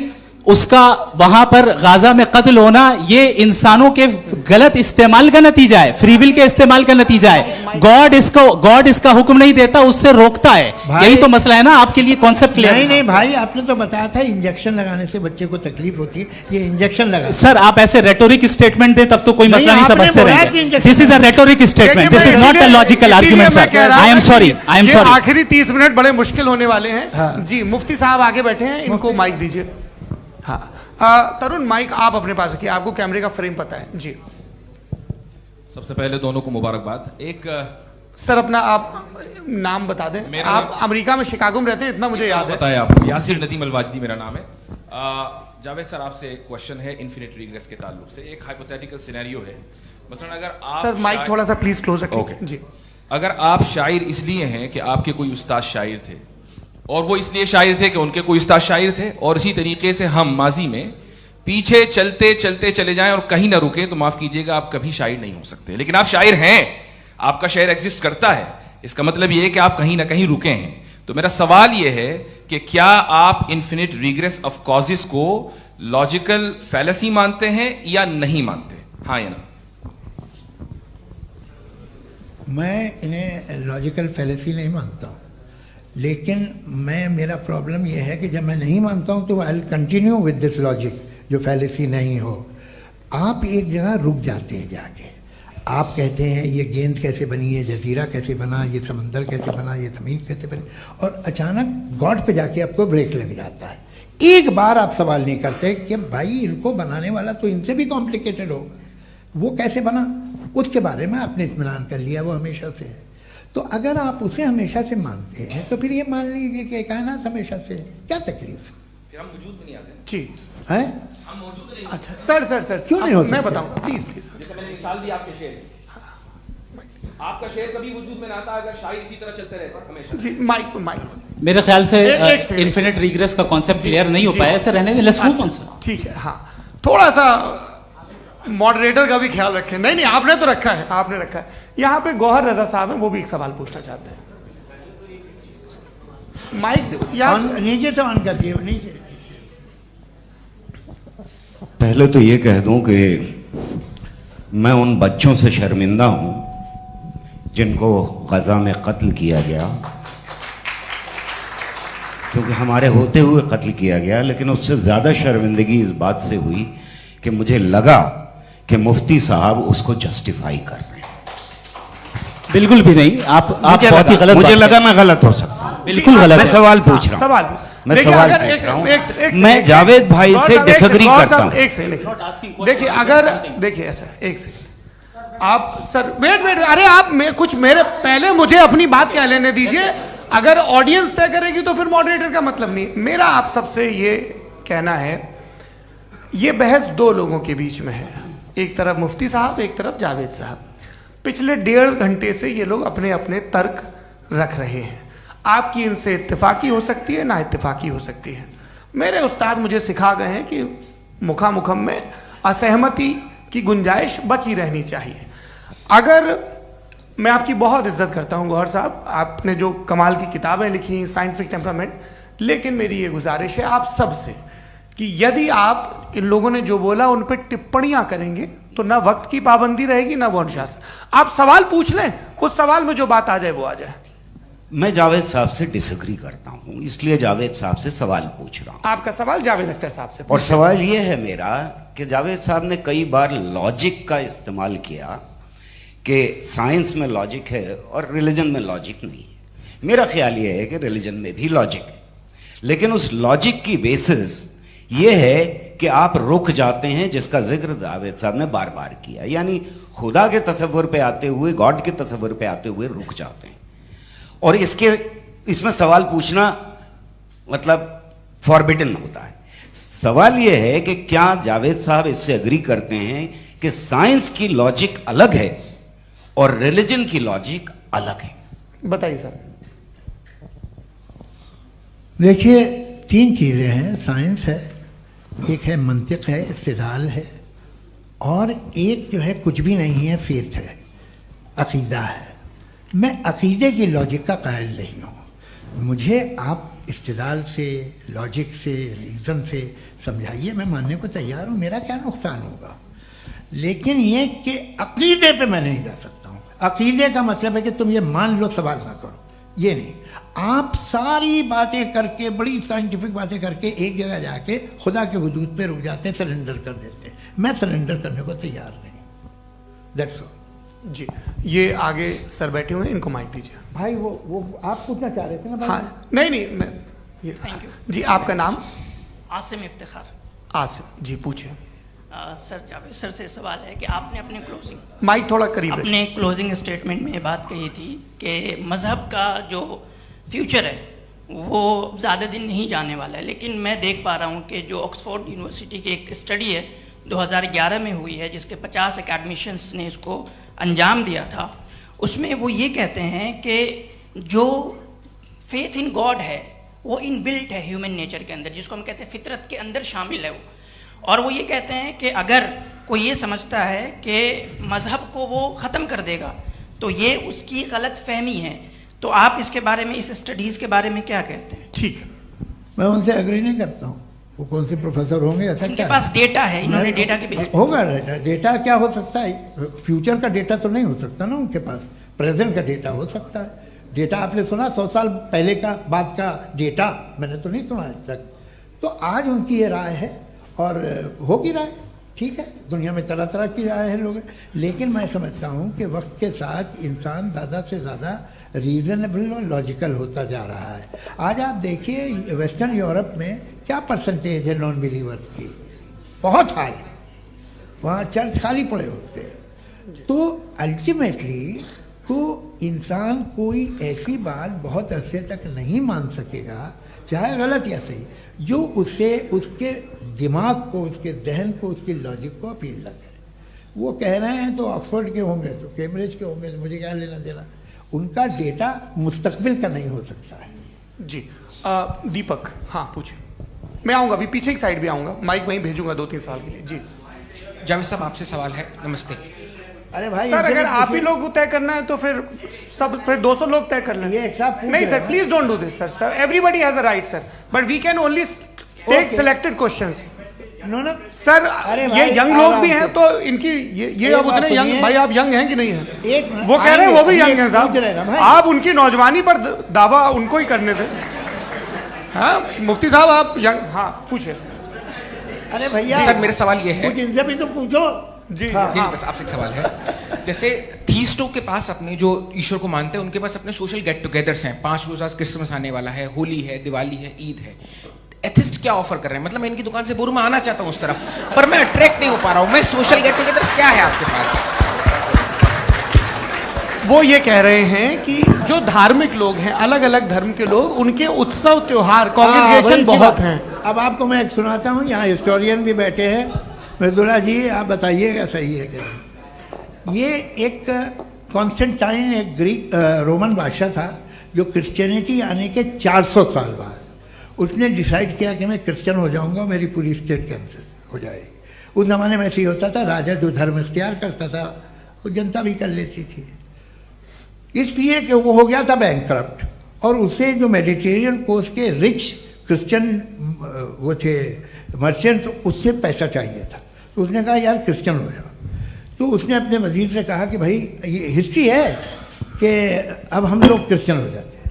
पहले सर हो जाएंगे, कोई प्रॉब्लम नहीं है, लेकिन एक प्रॉब्लम ये है कि 17 दिसंबर से 25 दिसंबर तक जो पेगन फेस्टिवल होता, जो पेगन स्टेबल हो, जो फेस्टिवल होता है वो बंद हो जाएगा, इसलिए कि हम क्रिश्चियन हो गए तो होगा नहीं। तो वो बच्चों को बहुत बुरा लगेगा, पब्लिक को बहुत इंजॉय करते हैं, खासतौर से 25 को मेन डे। उसने कहा हाँ ये तो सही कह रहे हो। ये जीसस क्राइस्ट की पैदाइश कब थी? कहते साहब वो अप्रैल में थी। नहीं कट करो, वो 25 दिसंबर को है। यह हकीकत है जी। और 400 साल बाद क्रिश्चियनिटी के अप्रैल से दिसंबर ले आए, और इसलिए कि यहाँ पेगन फेस्टिवल होता था। अब मनाते हैं आप आराम से। ये जो सारे फेस्टिवल हैं ये रिलीजन से, हर एक को एक इंटरटेनमेंट डिपार्टमेंट चाहिए होता है अपनी कंपनी चलाने के लिए। तो ये रिलीजन ने, ये सेकुलर त्यौहार थे जिन्हें रिलीजन्स ने ले लिया है। ये मौसम के थे, फसलों के थे, किसानों के थे, उसको आपने लेके रिलीजियस रंग दे दिया। ये कोई रिलीजन से थोड़ी आए आप। अच्छा हमें देखिए, हम तो मुल्द हैं, हम ईद मनाते हैं, हम दिवाली मनाते हैं, हम होली मनाते हैं, हम क्रिसमस मनाते हैं। बम्बई की फिल्म इंडस्ट्री की सबसे बड़ी होली हमारे घर में, सबसे बड़ी ईद हमारे घर में। वो हमारे सोशल वो है, हमारे हेरिटेज है। ऐसा थोड़ी है कि we will throw the baby along with the water. ये तो अच्छी चीज़ है, इन्हें रखो, जो बेकार है फेंक दो। जी हाँ हेलो जी, मेरा सवाल नादवी जी से है। जैसा कि आपने बोला कि गॉड टाइम के भी परे हैं, और गॉड इतनी कॉम्प्लेक्स चीज़ है कि उसे ह्यूमन माइंड समझ नहीं सकता, और गॉड ने अर्थ पे फ्री विल भी दे दी है। तो आप अपना वक्त ज़ाया क्यों कर रहे हैं गॉड के बारे में बात करके? अपन को तो बात करनी चाहिए कि सोसाइटी को बेहतर कैसे करें। जी, मैं गॉड वही बताता है सोसाइटी को कैसे बेहतर करे। अभी मैं आपका जवाब देता हूँ। आपने कहा कि टाइम पे वो एग्जिस्ट नहीं करता, मेरा सवाल ये है कि जैसा आपने बोला कि गॉड बहुत ही कॉम्प्लेक्स चीज है। मैंने कहा ही नहीं कि कॉम्प्लेक्स है, तो आपके अल्फाज हैं। कॉम्प्लेक्स का लफ्ज गॉड के लिए सुइटेबल नहीं है। क्यों? क्योंकि कॉम्प्लेक्स वो चीजें होती हैं जो ऑब्जेक्ट हो। God is not an object जिसको आप इंस्ट्रूमेंट के जरिए लेबोरेटरी में जाके टेस्ट करें, oh it's very complex. No, वो कोई कार का इंजन नहीं है। वो फिलोसॉफिकली नेसेसरी बीइंग ऐसी बीइंग है जो सिंपल बीइंग है। हाँ, आप उसको मुकम्मल तौर पे उसकी तमाम हिकमतों को जान ले और हर चीज को जान ले, ये पॉसिबल नहीं है, क्योंकि वो ऑल वाइज है, आप ऑल वाइज नहीं है, और वो खुदा है, वो आपको सारी चीजें बता दे, ये जरूरी नहीं। मेरा सवाल ये नहीं था। मेरा सवाल ये था कि जब गॉड इतना परे है इस दुनिया से कि उसने अर्थ पे फ्री विल भी दी है, हम सब ह्यूमंस की फ्री विल है, और जो सोसाइटी में हो रहा है वो अपन लोग डिसाइड करेंगे, तो अपन लोग डिसाइड नहीं करेंगे ना, अपन लोग डिसाइड नहीं करेंगे। गॉड जो है, गॉड ने वो उसकी जात, उसकी एग्जिस्टेंस टाइम एंड स्पेस से परे है। लेकिन वो हमारा टेस्ट ले रहा है और उसी गॉड ने हमें बताया कि तुम्हें क्या करना है क्या नहीं करना है, तो जाहिर उस गॉड की बात सुनेंगे ना हम। जी, वो पीछे एक चश्मा लगाए जो मैम खड़ी हैं उनको दीजिए। हाँ आप जी जी बिल्कुल आएंगे। देखिए मैं कोशिश कर रहा हूँ सब तरफ जाने की। हाँ उनको दीजिए माइक जी। हेलो सर, मैं ओमनी प्रेजेंट नहीं हूँ, टाइम पाबंद हूँ और जहां तक कोशिश कर सकता हूँ करूंगा। जी अपना नाम बताइए। मेरा नाम उर्सुला है, मैं दिल्ली यूनिवर्सिटी की एक स्टूडेंट हूँ और मैं स्टूडेंट फेडरेशन ऑफ इंडिया से हूँ। मेरा सवाल मुफ्ती जी से है कि इस हॉल के इस कमरे में बैठ के हम लोग रेप की मोरालिटी के बारे में फिलोसफिकली बात तो कर सकते हैं, बट असलियत ये है कि रोजमर्रा की जिंदगी में औरतें रेप के थ्रू गुजरती हैं और हम लोग सिर्फ नंबर्स पे इस तरह नहीं देख सकते, क्योंकि कितनी औरतें हैं इन कंट्रीज में जहां पे आप बता रहे हैं कि केसेस कम हैं जिनका एक्सेस है कि वो जाके केस फाइल कर सकें।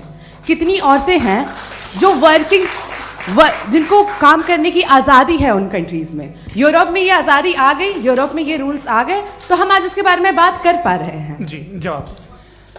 आपने ये कहा कि कमरे में बंद होकर हम लोग इस पर फिलोसफिकली बात कर सकते हैं, लेकिन हकीकत में क्या हो रहा है, वो ग्राउंड लेवल पे क्या हो रहा है जो बहुत गलत हो रहा है और वो सफर कर रही हैं। आई अग्री, बहुत गलत हो रहा है और जो गलत हो रहा है उसको हमें रोकना है। और क्यों रोकना है, वो गलत क्यों है, हमारे पास इसका ऑब्जेक्टिव फाउंडेशन है, इनके पास उसका ऑब्जेक्टिव फाउंडेशन नहीं है। मैं ये कहना चाह रहा हूं कि जहां पे भी जुल्म हो रहा है, जहां पे भी औरत पे जुल्म हो रहा है या उसकी इज्जत लूटी जा रही है या उसे तकलीफ पहुंचाई जा रही है, और सिर्फ औरत नहीं किसी इंसान के ऊपर भी जुल्म हो रहा है, तो उसके खिलाफ खड़ा होना, ये मोरालिटी हमारे पास गॉड के पास से आई है। वरना जावेद साहब तो कह रहे हैं कि जो है मेजॉरिटी डिसाइड करेगी, तो मेजॉरिटी तो कभी भी बदल सकती है। क्या आप हाँ। ये थोड़ी सी आपको गलतफहमी है। मैं अगर मेरे जुमले से ये मदना निकला या मैंने कहा तो ये जुमला मैं वापस लेता हूँ। ये मेरा मतलब ही नहीं था कि मेजॉरिटी डिसाइड करेगी। मेजॉरिटी डिसाइड करे तो दुनिया में बड़ी, वैसे आपने कहा था ये जुमला, अच्छा हो सकता है, मैं मान रहा हूँ, बाद में रिकैप कर लेंगे। अरे एक सेकंड मैं अपनी एक्सप्लेनेशन देता हूँ। मुनासिब बात यह है कि हम सब के सब दिल में जानते हैं कि क्या अच्छा है क्या बुरा है, हमें पता है अच्छी तरह से। जो लोग बुरे काम करते हैं उन्हें भी मालूम अच्छा क्या है। यही तो सवाल था हजरत कि फिर ये मोरालिटी आई कहां से? Cross examination. हाँ जी हाँ। मोरालिटी साथ रहने की डिजायर से आई है, यानी साथ रहकर जो कुछ कह दे जो कुछ कर दे वो हो जाएगा? नहीं नहीं, तो आप कायदे से रह ही कर सकते हैं जब तक लोगों में मोरालिटी हो, वरना क्यास हो जाएगा। ये आपको कैसे पता? जी हमने देखा ना जहां मोरालिटी का क्यास हो गया, हम देखते हैं। कहां पे देखते भाई दुनिया में आप जो कह रहे हैं, आप कहीं पे अगर गलत हो रहा है इस बहस तो के उसको बाद आप देखिए, आप एपिस्टेमोलॉजी की बात कर रहे हैं, मैं ऑन्टोलॉजी की बात कर रहा हूं। मैं इस बहस के बाद आप दोनों लोगों को चाय पे होस्ट करूंगा, वहां पे क्रॉस एग्जामिनेशन कर लीजिएगा। अभी ऑडियंस का हक मार रहे हैं आप लोग भाई, सर जस्ट लोग हैं आप लोग। और ये भाई ये हाँ उधर आएंगे, जी सर आएंगे। अच्छा सर मेरा नाम लईकुर रहमान है और मैं अलीगढ़ मुस्लिम यूनिवर्सिटी का स्टूडेंट हूँ। और जहाँ तक मुझे पता है कि sir you are also product of Aligarh Muslim University. मैं भी उसी चमन का बुलबुल। हाँ सर, तो बहुत खुशी हुई मुझे जान करके कि मैं आपसे मिलूंगा। सवाल सर मेरा सवाल यह है, सर सैयद अलैहिर्रहमा का नज़रिया यह था कि खुदा के वजूद को अक़ल के दायरे में रह करके तलाश करना, न कि पूरी तौर से उसका इनकार कर देना। Sir how will you define it? नहीं तो ये तो आप इन्हें बताइए। ये सवाल आपसे खुदा का वजूद साबित कर रहे हैं तो सर आपने इनकार कर रखा है, इस वजह से मेरा क्वेश्चन उन्होंने यही सर से एक सेकंड सर सैयद ने यही कहा ना कि अक्ल से आप खुदा के वजूद को साबित नहीं कर सकते, यही कहा ना भाई। वो उन्होंने कहा कर सकते हैं और वो कर दिया गया आज। वो फोन तलाश करना या साबित करना अक्ल से अक्ल से नहीं हो सकता। अरे सवाल तो सुन लीजिए जी। अक्ल से नहीं हो सकता है, यही कहा ना आपने। अक्ल से हो सकता है, अरे वो यही कह रहे हैं भाई, आप बता रहे हो सकता है, वो तो कुछ और। आप अगर सर देखो नौजवान फोन ले लो, वो इतनी कमाल की यूनिवर्सिटी है। अरे भाई दे दो जरा एक मिनट, दे दो भाई मेरी बात सुनो, माइक पे बोलो ताकि जो लाखों लोग देख रहे हैं। माइक दे दो ना। अरे देंगे ना माइक, तुम ठहरो तो। हाँ सर मेरा सवाल ये था कि सर सैयद अलैहिर्रहमा का एक नजरिया था अपना कि खुदा का जो वजूद है उसको अकल के दायरे में रह करके तलाश करना है, न कि पूरे तौर से इनकार कर देना है। ये उनका कॉन्सेप्ट था। लेकिन मेरा सवाल यह है कि आप इसको कैसे डिफाइन करते हैं, एक्सप्लेन कैसे करेंगे, मैं आपसे जानना चाहता हूँ, क्योंकि you are the product of Aligarh Muslim University. मुझे अकल के दायरे में रख के मैंने बहुत तलाश की, मुझे मिला नहीं। हाँ, ये इधर वो चश्मा लगाए जो, हाँ उनको दे दीजिए। जी जी फटाफट पूछिए, बस 5 मिनट है, 5 मिनट में खत्म हो रहा है। हाँ अस्सलाम वालेकुम मुफ्ती साहब, एंड मेरा सवाल जावेद अख्तर साहब से। क्या नाम है आपका? अरे भैया सब मुझे तो पूछ रहे हो।